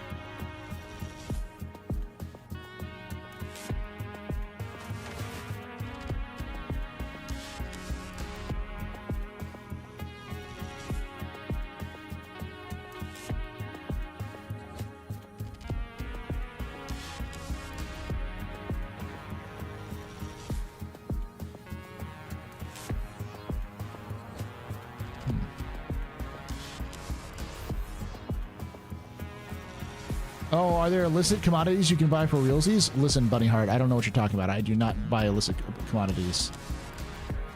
I'm a completely legitimate trader here. Okay? But yes, of course there are. Okay, so maybe they're over here instead.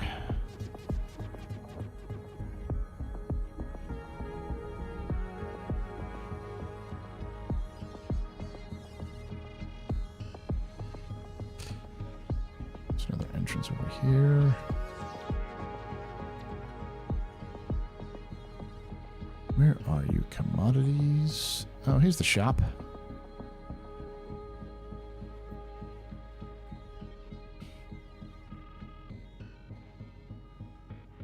It's just like a hangout spot.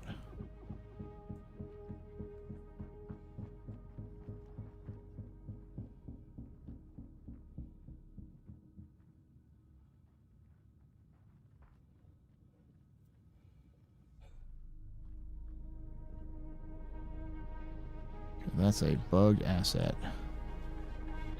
Wee.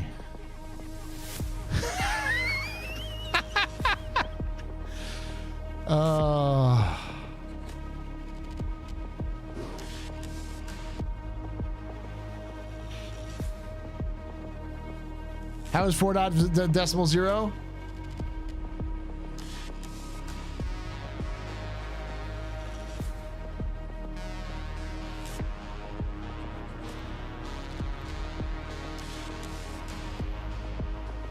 See where I am.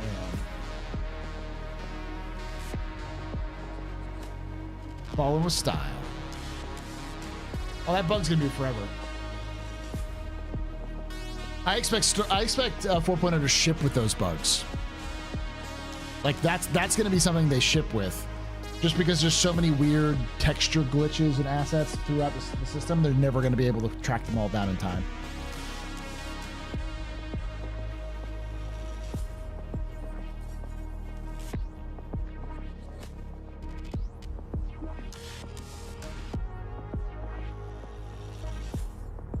Come on, we do that. That happens in Star Citizen now. People fall through the planet. All right. Let's try that one more time.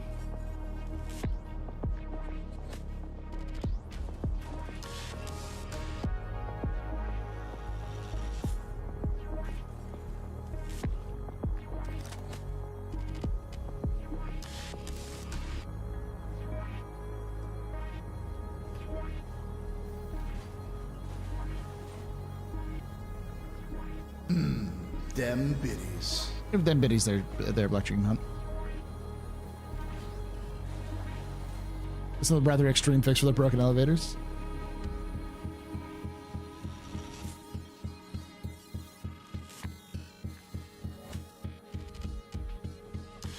Luckily, I am very determined.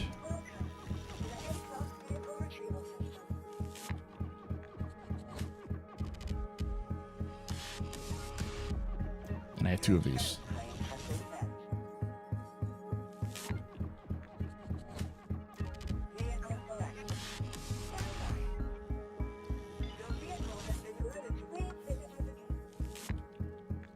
I'm actually kind of glad I stopped at this station.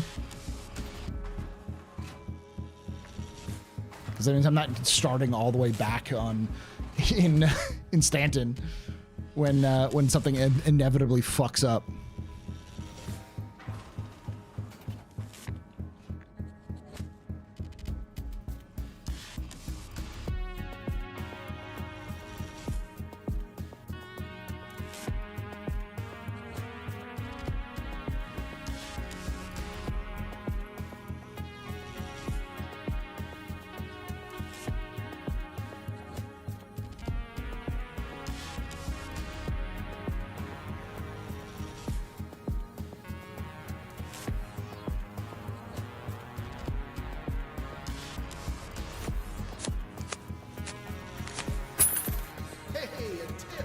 Whiskey Biscuits tip $20. Appreciate all you do for the SC community. Thank you, Whiskey Long Biscuits. time lurker of your content. Not much but a little bit to help towards a PC upgrade. Thank you. Still can't believe you're running a 2070. For Yeah. how well and much ya cover the game, you deserve better. Thank you. I don't know if I'll be able to afford one, but we'll see. 2070 Super, to be fair, which is, I think, on par with like a 3070 or a 3060. It's not that far out. But thank you. Thank you for visiting. Safe travels.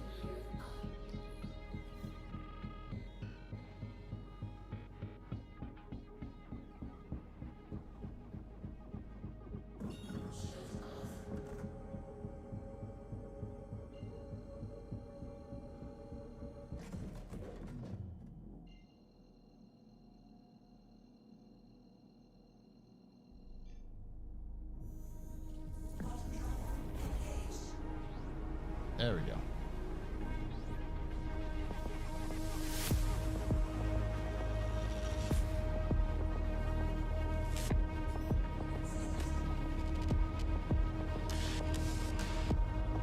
I just need to find a place where I can actually like gather the supplies, because I don't know where they actually gather. And the fact that it's a headhunter's location is already cemented my loyalties. If the headhunters are the place that has the most access to orphanage supplies, then I am going to be aligning myself with the headhunters. It's like not even easy, not even that much of a question.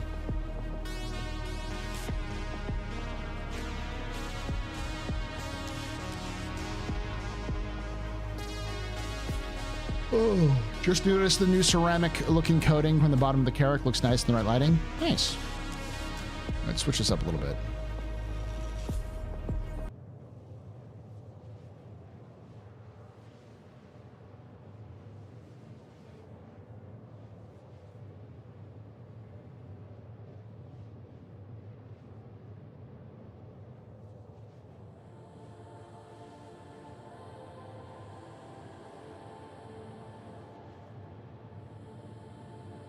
Just make the planet a solid object. I don't think that works.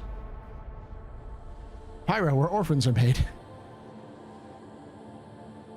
But Paul, did you tell them they were the orphan chips? What? So for those of you who don't know, the orphanage used to be a great place to gather medicinal supplements, which are completely unregulated by the UEE, but completely legitimate. Uncredited medical herbal supplements. So it became a joke that I was helping orphans whenever I was running my entrepreneurial business. So that is consistently going to be the euphemism I'm using. I'm helping orphans.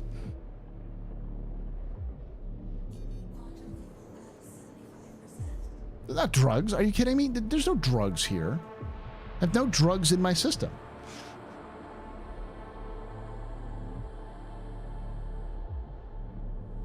I feel like I need the Breaking Bad sting. What are you saying? A teacher is selling drugs. The Natural Libre didn't land? No, I don't. I didn't get the Natural Libre reference.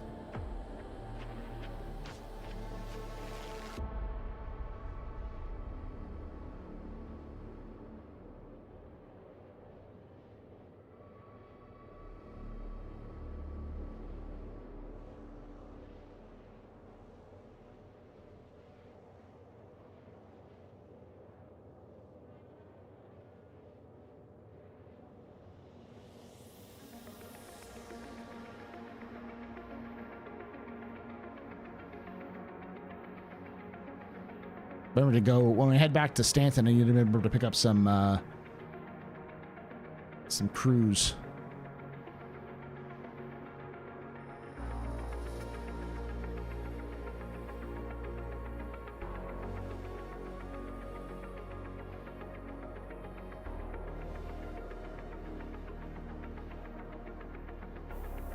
Four getting better? Yeah, I mean, like, legitimately, there's issues, but the issues are like manageable issues. Like there's been a couple of recovery loops that I had to deal with, but it wasn't so bad.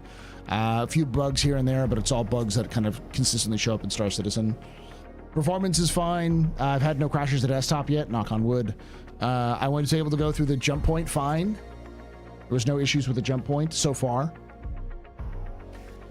No closing loop issues.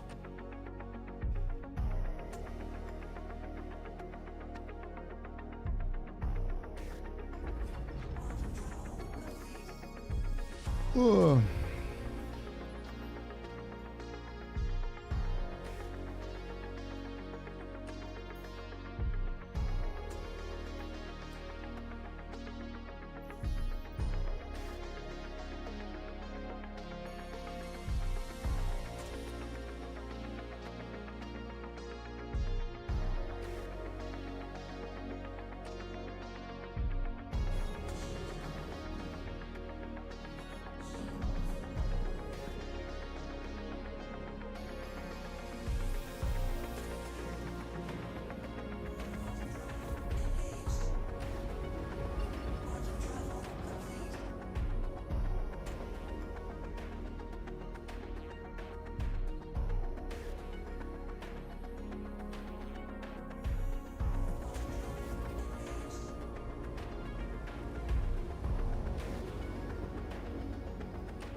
I did. I have wood.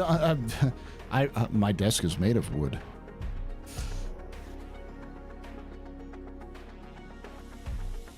Feels like this is in sunlight now, but I could be wrong.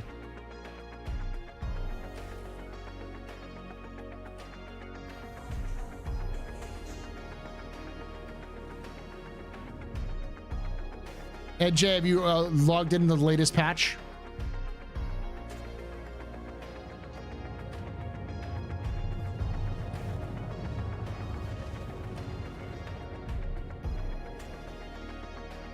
Nah, they want you. The reason why they have it in bunker with the station is because they want to funnel players to the station. Because they want the option. Eventually, the other option is just to flee to Pyro. They want that sort of narrative experience where if you fuck up so big on the.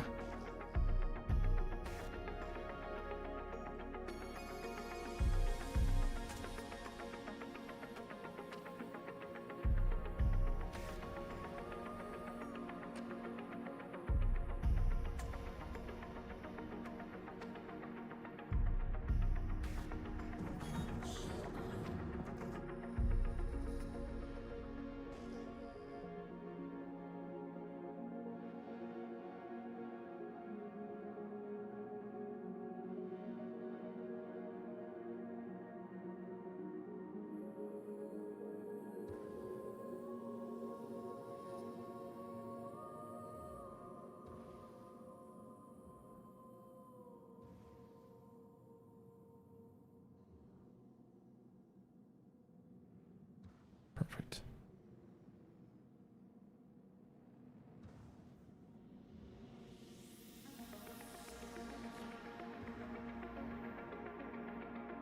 I'm gonna park next to this hammer or this thing. In fact, fuck it.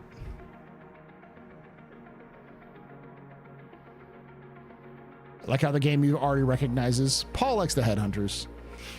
They're friendly. Let's make them friendly.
Question, what do you think will happen with ship insurance? Let's say, oh, freaking frames game.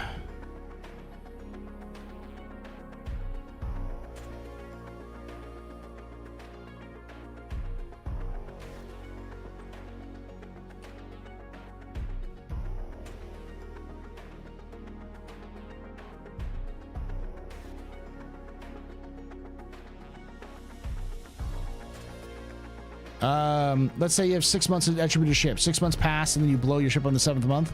We already know what's going to happen.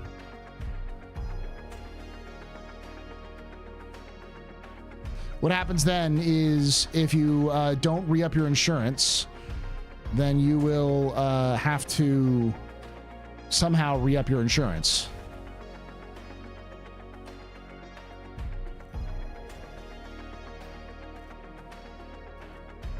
I will take your guns.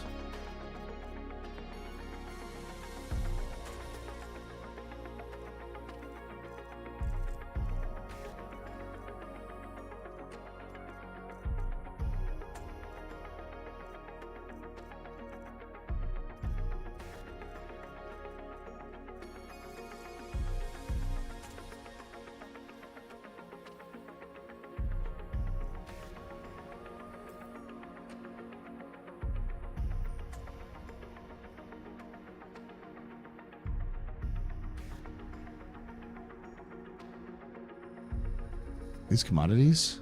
Commodities! Perfect! So I was looking for.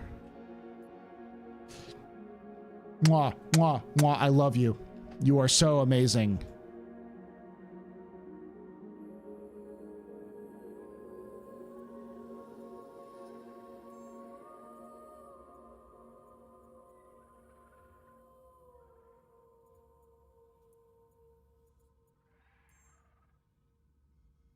We're going to buy 8 SCU of neon. Let's buy 2 8 SCU. Let's buy 4 8 SCU.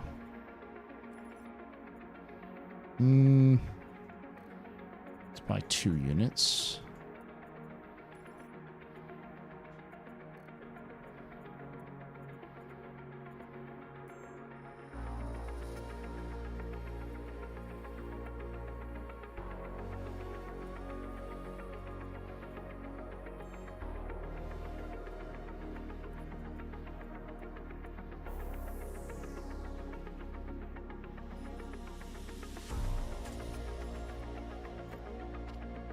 And 2 there.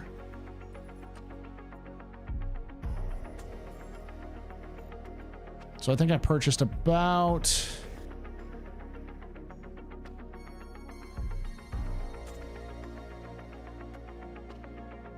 What are you doing back over here? Listen, I'm just selling stuff, okay? I'm just buying stuff. I'm a customer, a paying customer. I don't want you looking at me like that. I didn't steal any of your guns. Why would I steal your guns? It's a ludicrous accusation. There's more guns over here. Don't loot Goblin, Paul. Do not loot Goblin.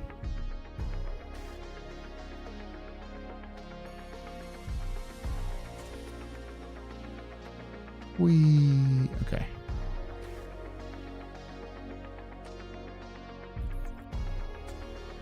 Send it down.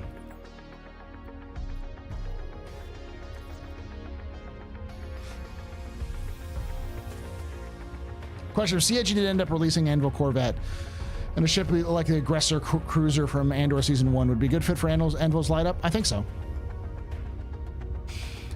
Just finding your content recently made me maybe you answered this a little times. Why is the Freelancer Max your go-to, not the C1 or Cutlass? Also, thanks for the Drake lore video. No problem. The Max holds more cargo in general, and it also has a little bit better fuel mileage than the other ones as well. In terms of like, it's got better range. But for Pyro, it is not the Max. The Red used to be my go-to, but it just doesn't have enough space anymore.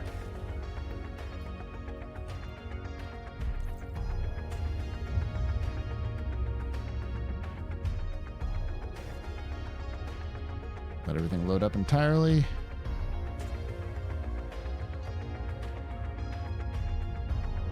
Hey, Dr. Brief Chunk.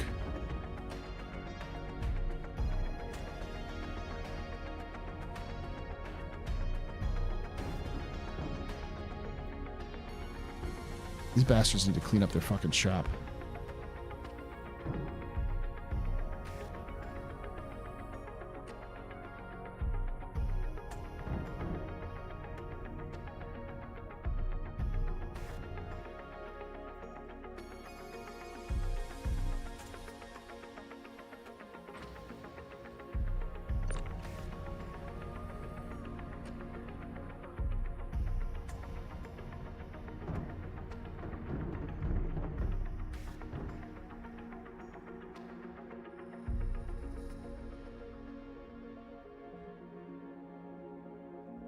Try to jump on this. There we go.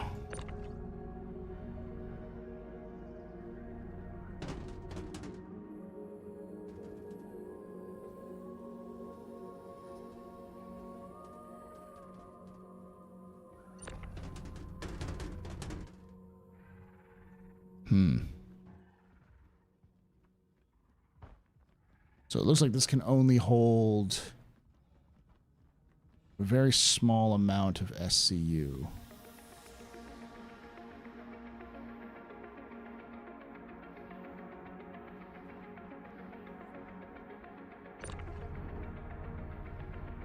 Probably fit more than this in there.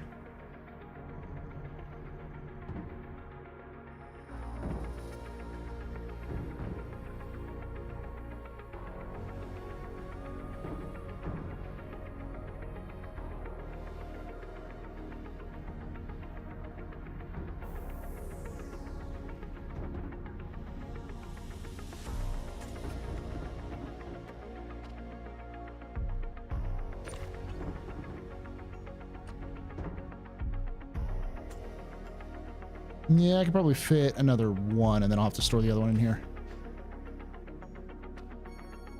Max might be a good option for this one in the future. C1 might actually be a good option too.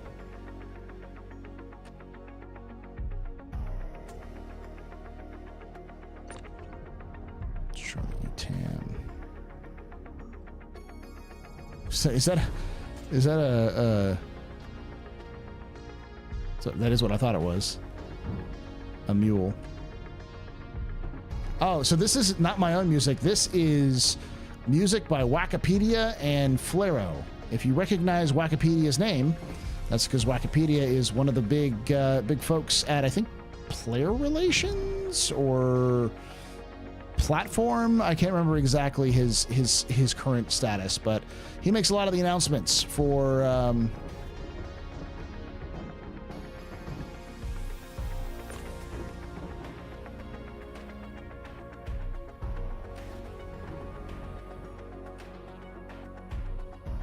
okay, so I can fit about 8 SCU.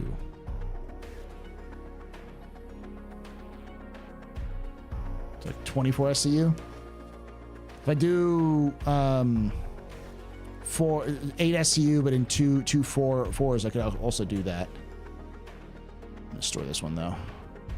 It's just PTU, so I don't mind too much.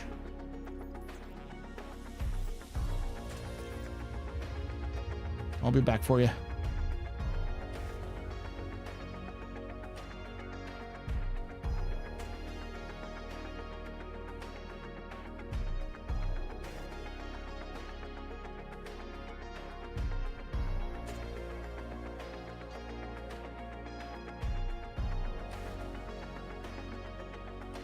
Yeah, this is him and Flaro, who are both like, because he was making music before he was a Star Citizen developer, and still makes his music. This is an entire album called Pyro. Him and Flaro made an entire album, which is free online. You can also pay for it. I paid for it because I like his music. Where I think it's Expedition Point Pyro. You can get into this. I'll pull up one of the better ones. This is a good one. I mean, this is iconic right here. There's a couple of them that are iconic. This is one of them. This song is just called Pyro.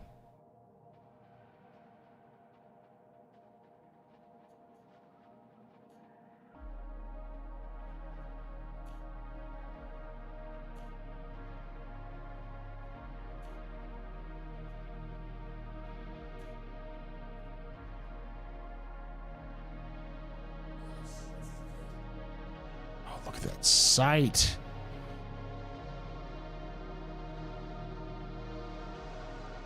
Look at that.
Why are my arms so long? Because I'm Stretch Armstrong.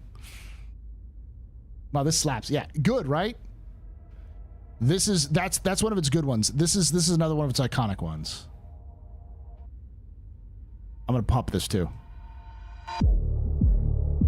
This is called Gangs of Pyro.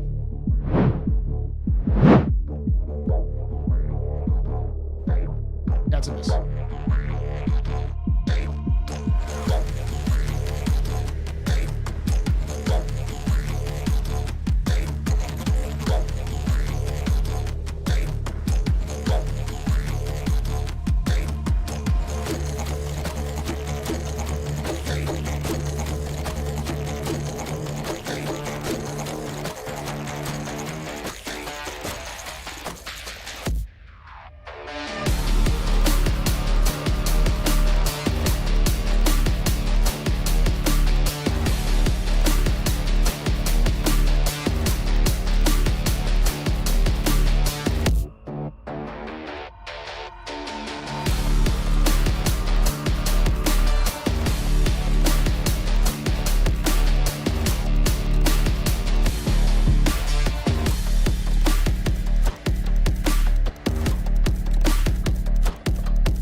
Fucking amazing. Am I wrong? I think this is more washing socks than this is more of washing socks than get into a gunfight. That one's called Gangs of Pyro. So this entire album's called Pyro. It's by Flaro and Wikipedia. You can find it all over the internet. I think exclamation point Pyro in chat might give you the link to it. I used to have a link to it. If someone could drop the link to the Bandcamp, there's actually a they have like a link tree that they have, which has all of the places you get it. You can get it on YouTube. And if you want to use it for any sort of content creation, it's absolutely free with attribution. So as long as you attribute them for their work, it's great. It's under Pyro. Okay, so I'll have to find it. Let me see if I can find it. Oh, shit.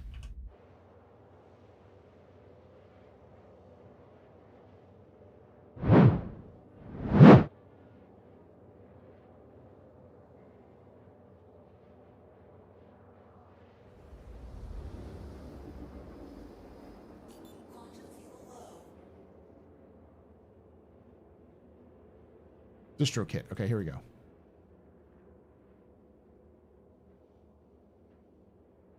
So you have different options. You can pay for them.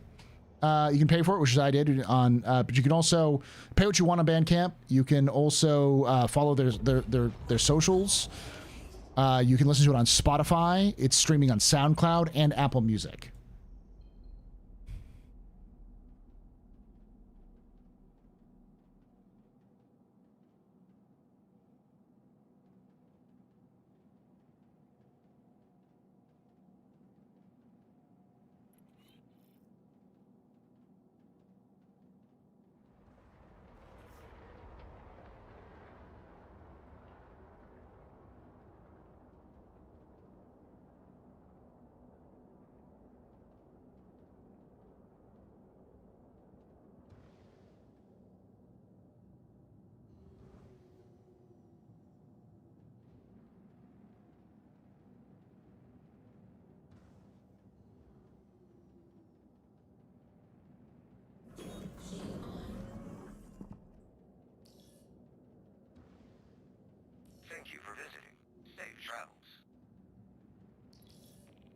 There's my hangar. Been a quick touch and go here.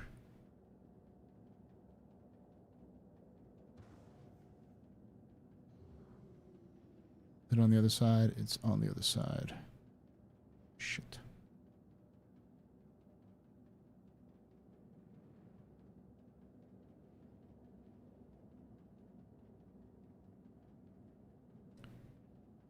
I'll let y'all listen to the next one, which is actually, this is another really good one. There's a couple of chill ones here too, so like this one is pretty good. Flaro explained this one as pyro club music. So what you'd hear at a club in Pyro.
Who dares raid me? It's Dad Bod Nerd. How you doing, Dad Bod Nerd? My name is Paul Berserker, one Batman Shelley, your humble host and space bartender here at the Astro Pub, your space bar at the end of the universe. Sit back, relax, enjoy the show. We got a good one for you. It's all right. Enjoy it. Welcome, everybody. I am Paul Berserker, one Batman Shelley, your humble host and space bartender at the Astro Pub, and your professor at the Astro Historian, and your host for the Captain's Table. We're kind of currently hanging out in Pyro, doing some entrepreneurial spirit stuff. Refill Quantanium, and I'll be out. Humble, yes, very humble. All right, we're gonna close this out.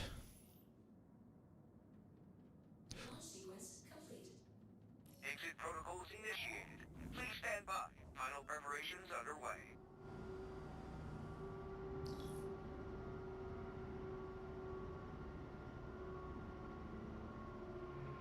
I like the very basic robotic voice. Welcome, everybody. I have arisen to cause problems. Welcome to chat. That's what they're here for.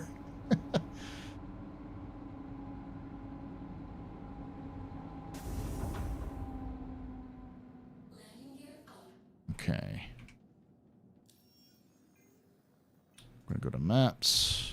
Thank you for visiting. Safe travels. Let's listen to that club music again.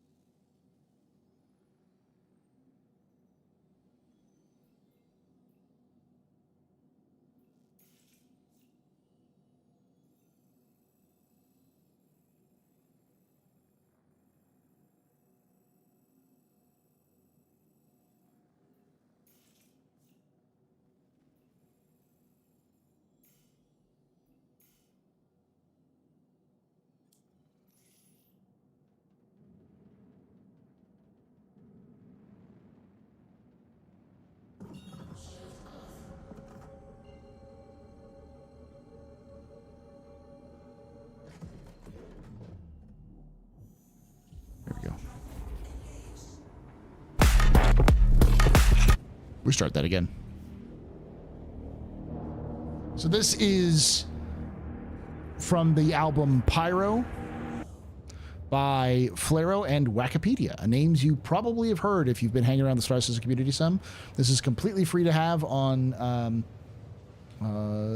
you see, paste it on here again so you can all have access to it. Go check it out. Here we go.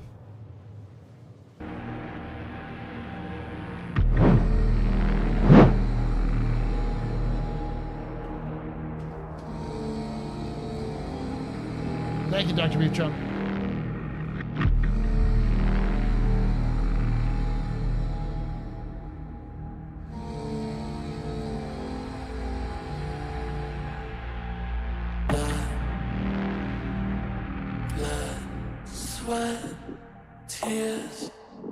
No fuel. I just refueled.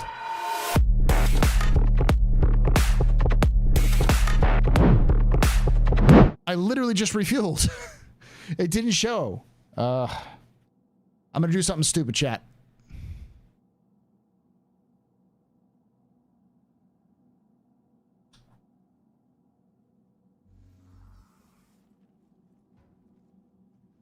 First, let me try this.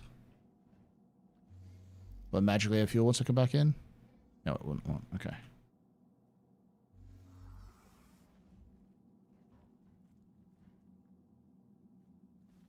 Yeah, I've heard of you, Lord.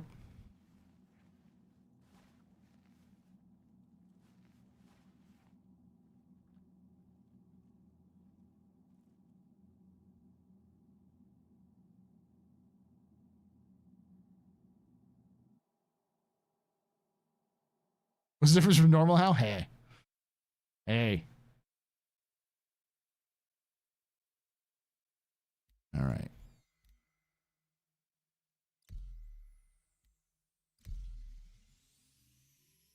So we'll pop back in.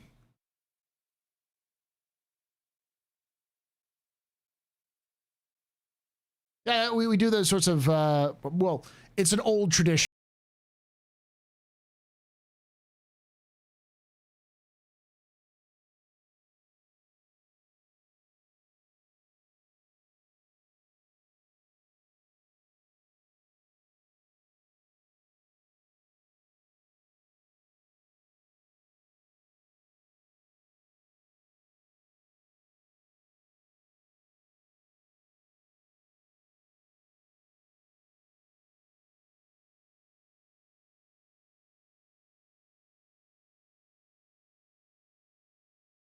From Yacht Club Stream, my name is Paul Berserker 1 Batman Shelley, your humble host and space bartender here at the Astro Pub. Your space bar at the end of the universe. Sit back, relax, enjoy the show. We got a good one for you.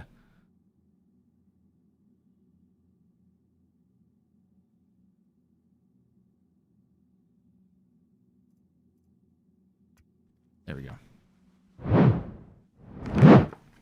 I may be entirely screwed here, but we'll see.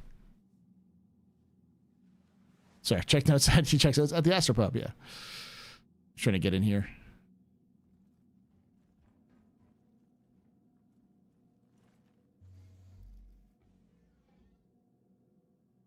I have 0 quantum fuel. Oh well. Well, it was worth a shot.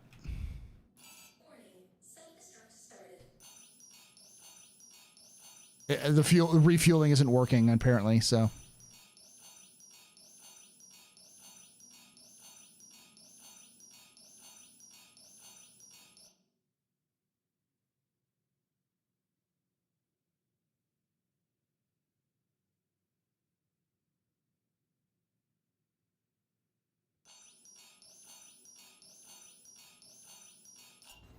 Boom.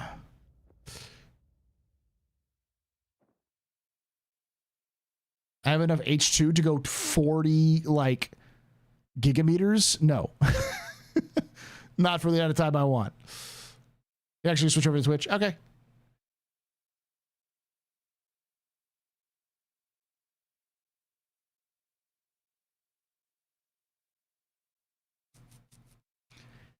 Because I thought I refueled hydrogen or quantum and it didn't refuel, so. Hey, Dr. Wheat Drunk. Please be careful. Please be careful for what?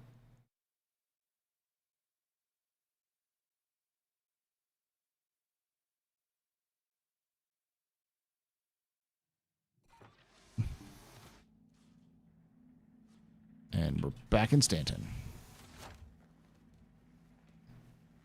All right. So there is one armor.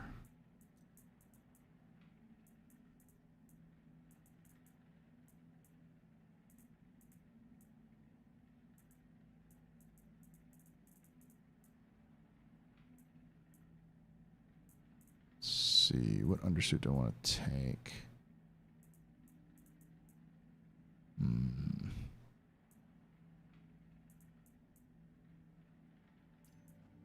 Take the love struck, that's fine. Then I'll take... Boom. Bam.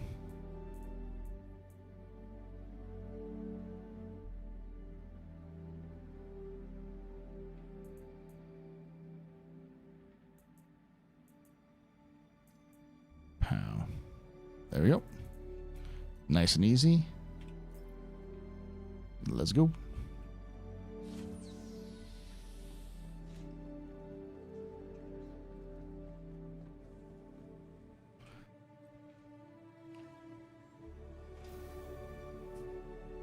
I'm gonna try one more time. This time I'm gonna try with my usual ship, which is the Corsair.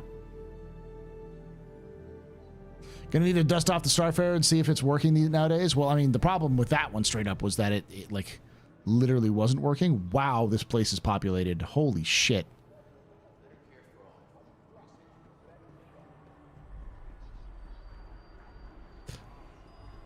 All right, I'm gonna go get a tractor beam.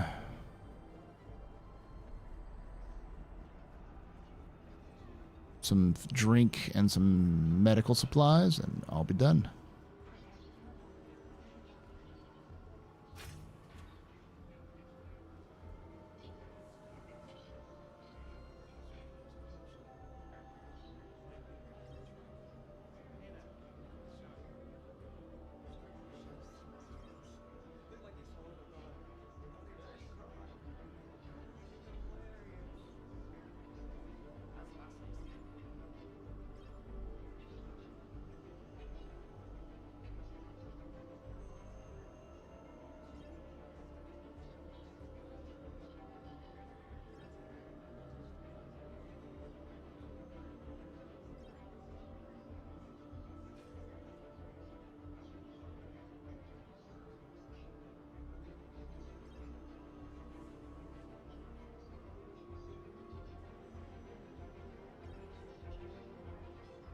Perfect.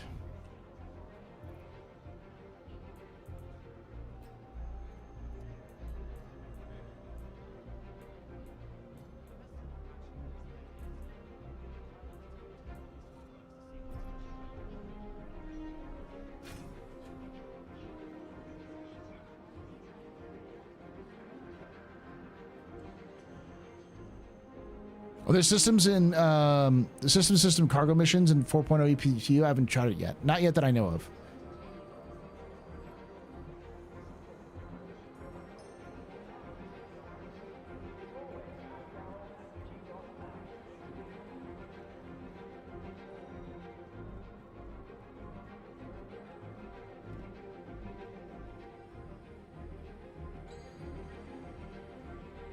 One of the problems currently is apparently you can't refill sometimes, which is a problem.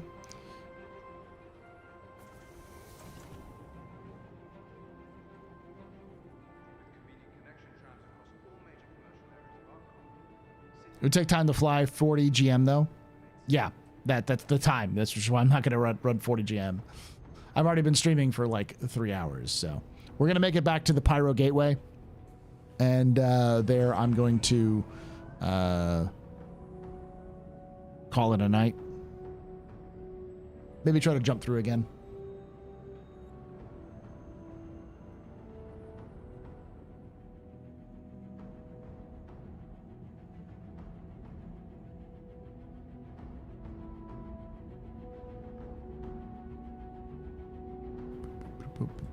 Thank you so much for joining us there tonight, y'all. So far, been an interesting little test stream. Just see how everything works.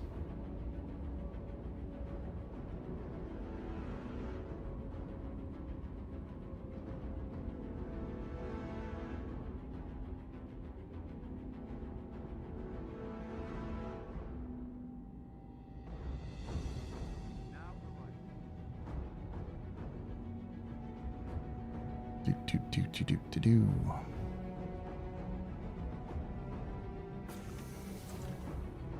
That is a bit of a major problem.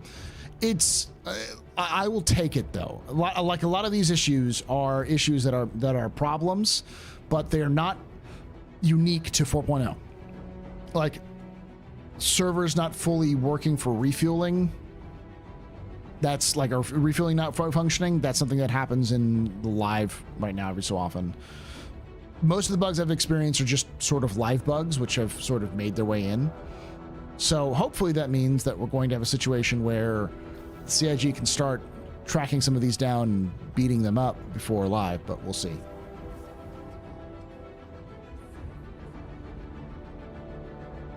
Is this the new build they were talking about earlier today? Yes, this is the new build.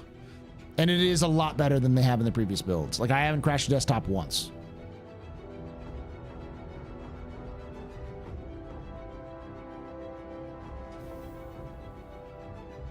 All right, it's time to take the main bird out.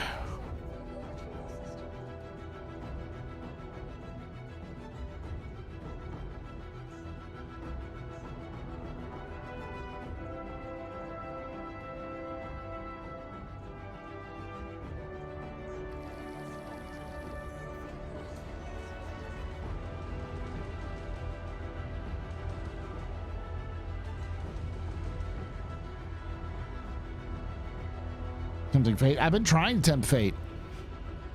I haven't been able to fuel a pyro gateway in live for about a week. You know, they broke metal detectors in cities, so they don't make the nitrous sound when you walk through them anymore. God damn.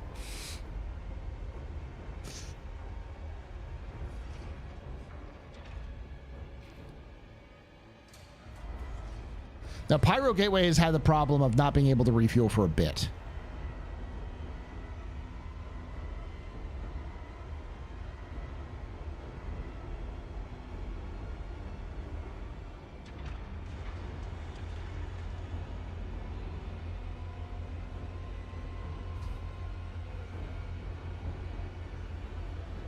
Of course you stand right by the elevator pad.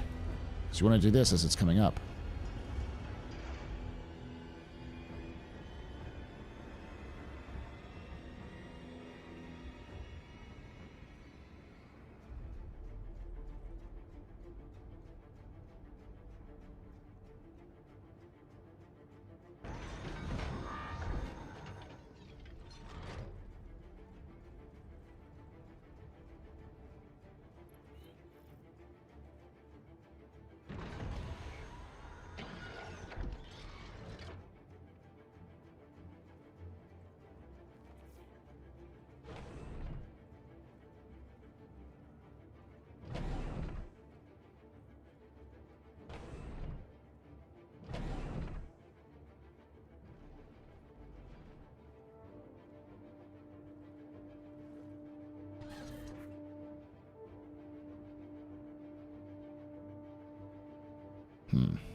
We're clear to launch.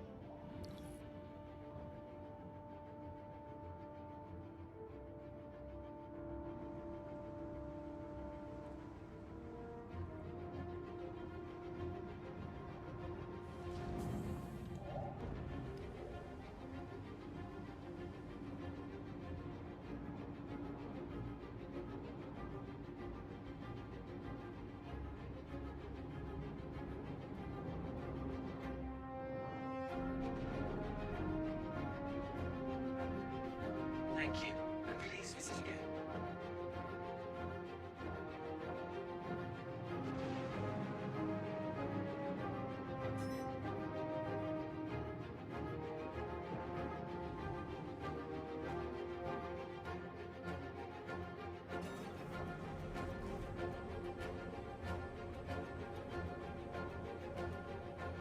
Question, let's say after 1.0 CIG releases a system into groups of 5. Which systems would you expect to see after 1.0 release? Magnus, Odin, Hadrian, Towhill, Magnus, Odin, Hadrian, Towhill, and maybe Ellis. That would be the first batch I'd see. Magnus is next to Stanton. Hadrian's next to Terra. Odin is connected to Nyx. And Tohill's connected to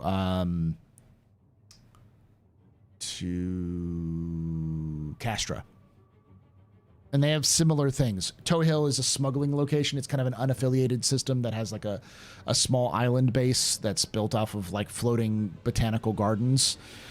But that's about it. And then Hadrian has no landable planets, but is entirely made up of like hundreds of smaller stations. A lot of which are derelicts because they were abandoned during the after the Xi'an Cold War because they were all defense stations. Ellis is where like a bunch of like, it's a big like, it's kind of Terra. It's like a bunch of different planets that are all habitable, and it has a lot of different like livable spaces. Where the Murray Cup is, so racing would be a big thing there. And Magnus is where and Ellis is connected to Magnus. And Magnus is where Drake is headquartered. It's right next to Stanton. So I think Hades is going to be probably before or around Seoul, because they're going to need to do some sort of like missions around it. So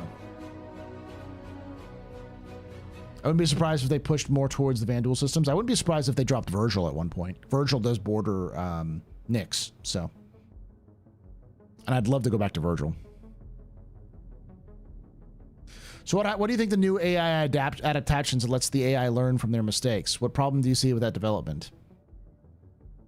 Where are you learning this? Adaptations in Star Citizen? I don't remember them saying that.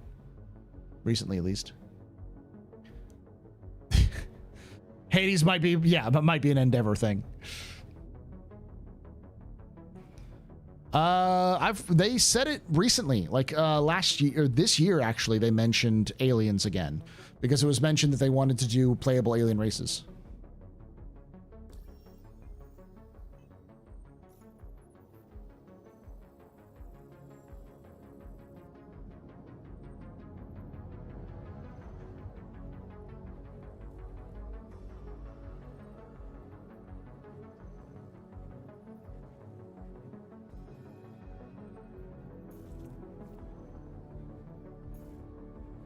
Oh, so it's 4 million. This thing has 4 million. Yeah, I should be able to do a round trip in this.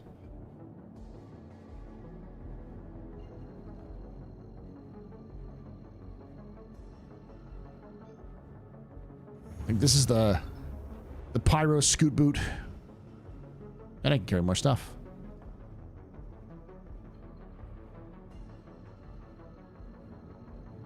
Well, as long as I can get back to Stanton, I can at least get to a station where I can like unload the stuff and then like claim the ship.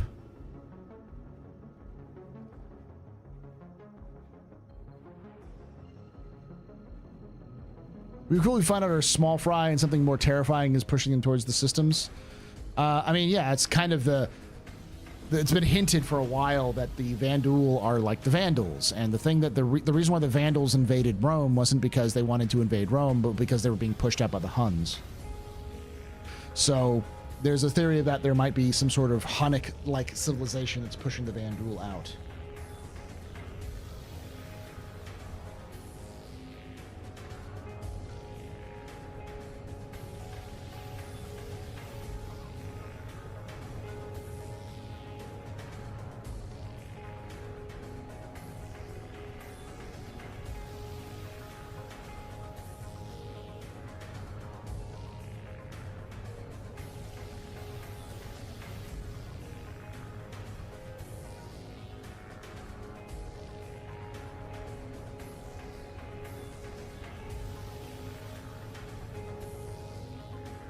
There's still no word on what that Huns might be for Star Citizen. Yeah, we don't know.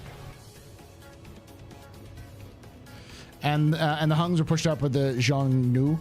Well, the Xiongnu are also. It's interesting because it was once believed that the Xiongnu and the Huns were the same people, and then it's realized that they weren't the same people, but they also kind of are. The Xiongnu and the Huns are part of the same culture. So like there's because there's also Huns that kind of push down the Xiongnu that pushed down into India that attacked the Indian princes or Hindu princes after they were pushed out by the Han Chinese,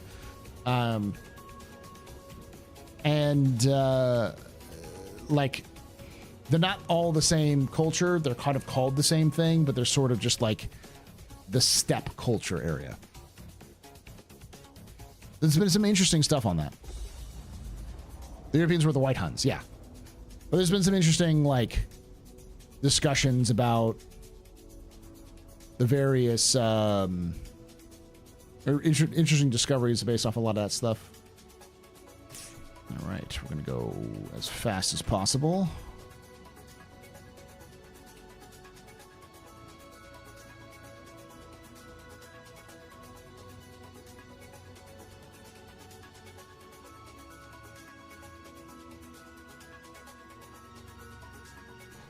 I can see that big expansions after Vandal are semi-dealt with.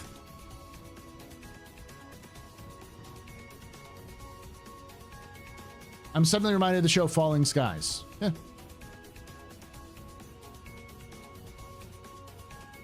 The Xiongnu were a confederation, the Huns were a nation that were pushed out by the dominant other nomadic nations. Yeah, but they shared similar cultures and languages, which means that there were probably some sort of, like, single culture that broke up over time, over distances.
How do I activate jump point?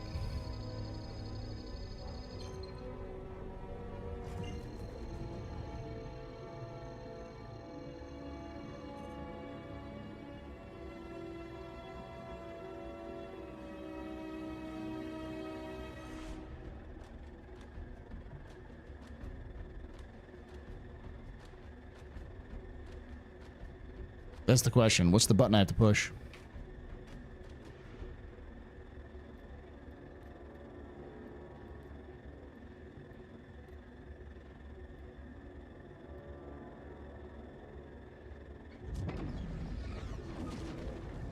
Aha.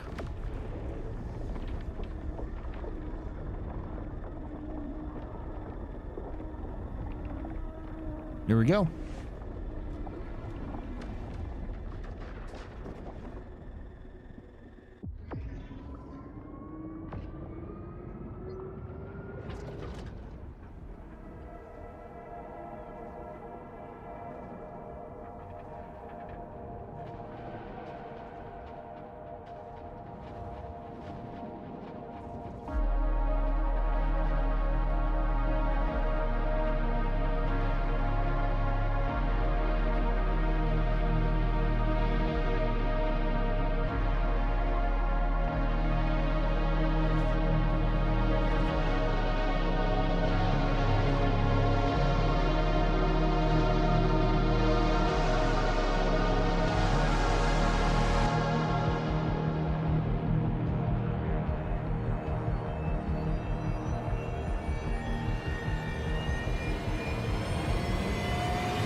Young, Walker made some killer music, but having music for cinematic events is more machinima speed versus having some game radio stations, in my opinion.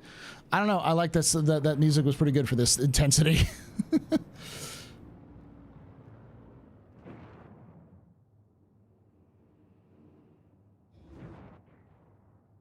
Question. Do any of the alien races possess special abilities in Star Citizen universe that's not just space magic, but more biological nature? For instance, existence, telepathy, and telekinesis? Not that we know of. There are, each species has a kind of a technological difference. And one of the ones that we know, the only one that we don't know for sure...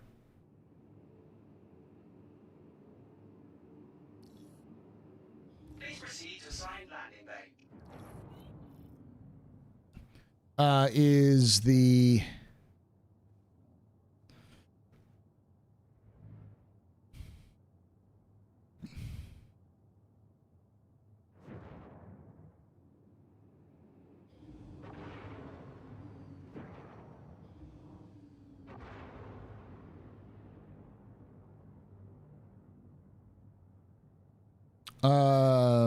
Krthok.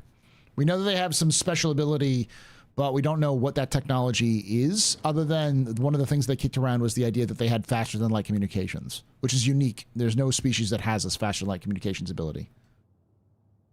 The Xi'an have mastery over Gravlev, like anti-grav stuff.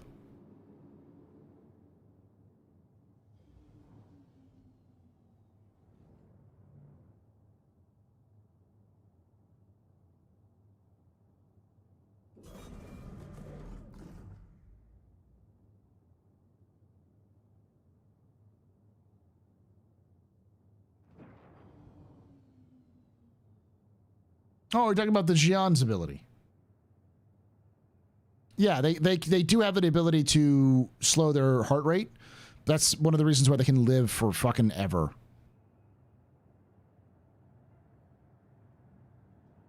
But it's like the Banu also have a biological ability to eat basically fucking anything. Like nothing is poisonous to a Banu, but nothing like telekinesis. Due to inactivity, we have been forced to assign your landing zone to another customer. Landing complete. Let's try to fill her back up.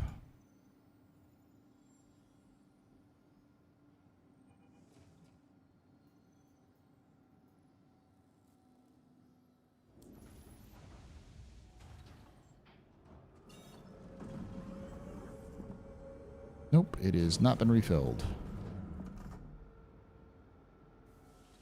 So what I'll do is get out here and store this bad boy.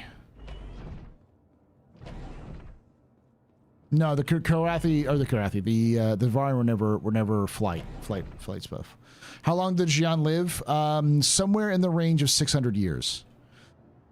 To give you context, the current emperor of the Xi'an was born the same year that the Xi'an and humanity made first contact, 2530. Yeah, 2536, something around there. In the 2530s. It was 2530.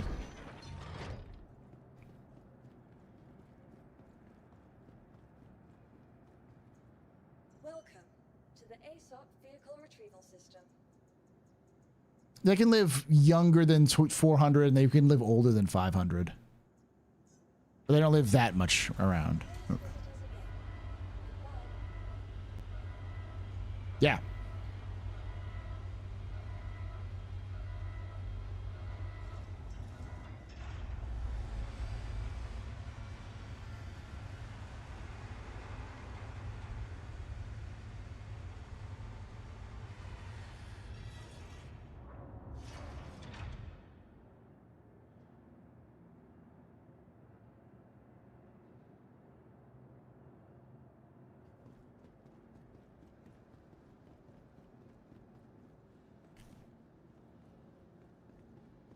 I don't think the Krthok have faster than light communication technology. I think they have their cyborg race that can use quantum physics stuff to make information two places at once. That's my theory as well. I think the unique trait that the Krthok are going to have in Star Citizen universe is that they're going to be an AI race But their AI race is going to be super super isolationist, not super aggressive. Because that's narratively that works in terms of like why the Xi'an are super kind of embarrassed about their actions with the Krthok and why they're kind of panicky about it. Where is the... It's a burrito bar.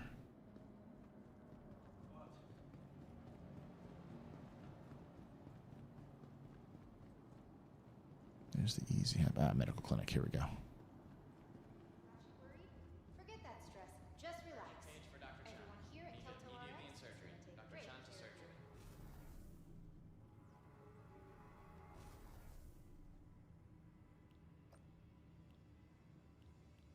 Your idea of using them using quantum signatures for communication is intriguing and aligns with the diverse technological capabilities of alien species in the game. Yeah, that's it's based off of statements made by developers early in development, which you know is always dangerous. But I'm also a firm believer that if you already have what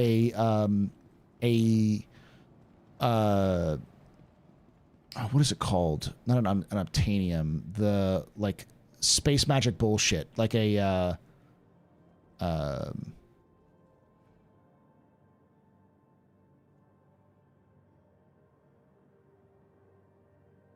it's not called space magic. There's a term that's used often that kind of uses sort of like a MacGuffin, something that you can use for everything. The Expanse used the protomolecule as its main thing, where like anything can be explained because protomolecule can do it, even if it breaks the laws of physics. CIG already has that with the what's called the interspace dimension. They're going to use interspace. If they have interspace, fucking use that shit, baby. Like, it's a completely different dimension that exists on top of ours that's smaller, that connects 2 points in space. That's what the jump points are.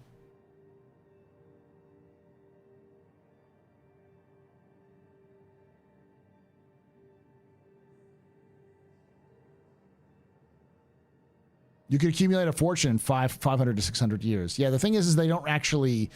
They don't think like that because their species lives for 500, 600 years. Like they have a lot of their kind of pursuits are super introspective and everything's very slow with the Xi'an. They take things incredibly slow. All right, y'all. I'm going to call it a day. Good experiment. Kind of know generally how to do this now. Ashland is the answer. Wrong one. The Ashland is the place where you should go for some of the basics, and of course, I'm going to be trying Ashland to Samson and Sons because that's a pretty good loop in my opinion. But we'll see. We'll get more in depth, and I will be making a guide for smuggling for 4.0 probably over the holidays, so y'all have a good idea about generally good routes for buying illegal goods and selling them. I'm glad that they didn't completely screw us over, and it'll only get better as time goes on. So thank you for joining us. Thank you for watching. If you did enjoy this, hit that follow button. If you're on Twitch, we are currently at a little over 18,000 followers. My goal is to try to get 20,000 followers. Probably not going to be at the end of this year, but you know that's our next big goal. So we're about 1,500 away, which is not too bad. On YouTube, we are just broke the 7,000 follower subscriber mark, and I'd love for you to join us here as well, trying to get that 10K. And if you like any of this stuff, if you like lore, check us out at The Astro Historian, youtube.com/TheAstroHistorian. If you like discussions about Star Citizen from various Star Citizen content creators, just about any one you can think of throughout the years has probably been on the Captain's Table at some point, check out youtube.com/@TheCaptain'sTablePodcast, where I have a bunch of currently archived episodes, and I'm kind of falling behind on some stuff, so I'm going to start releasing a bunch of stuff pretty quickly over the next week or so. Thank you for hanging out. Thank you for watching. And like I say every time, hope to see you someday in the black. See you tomorrow for the office hours.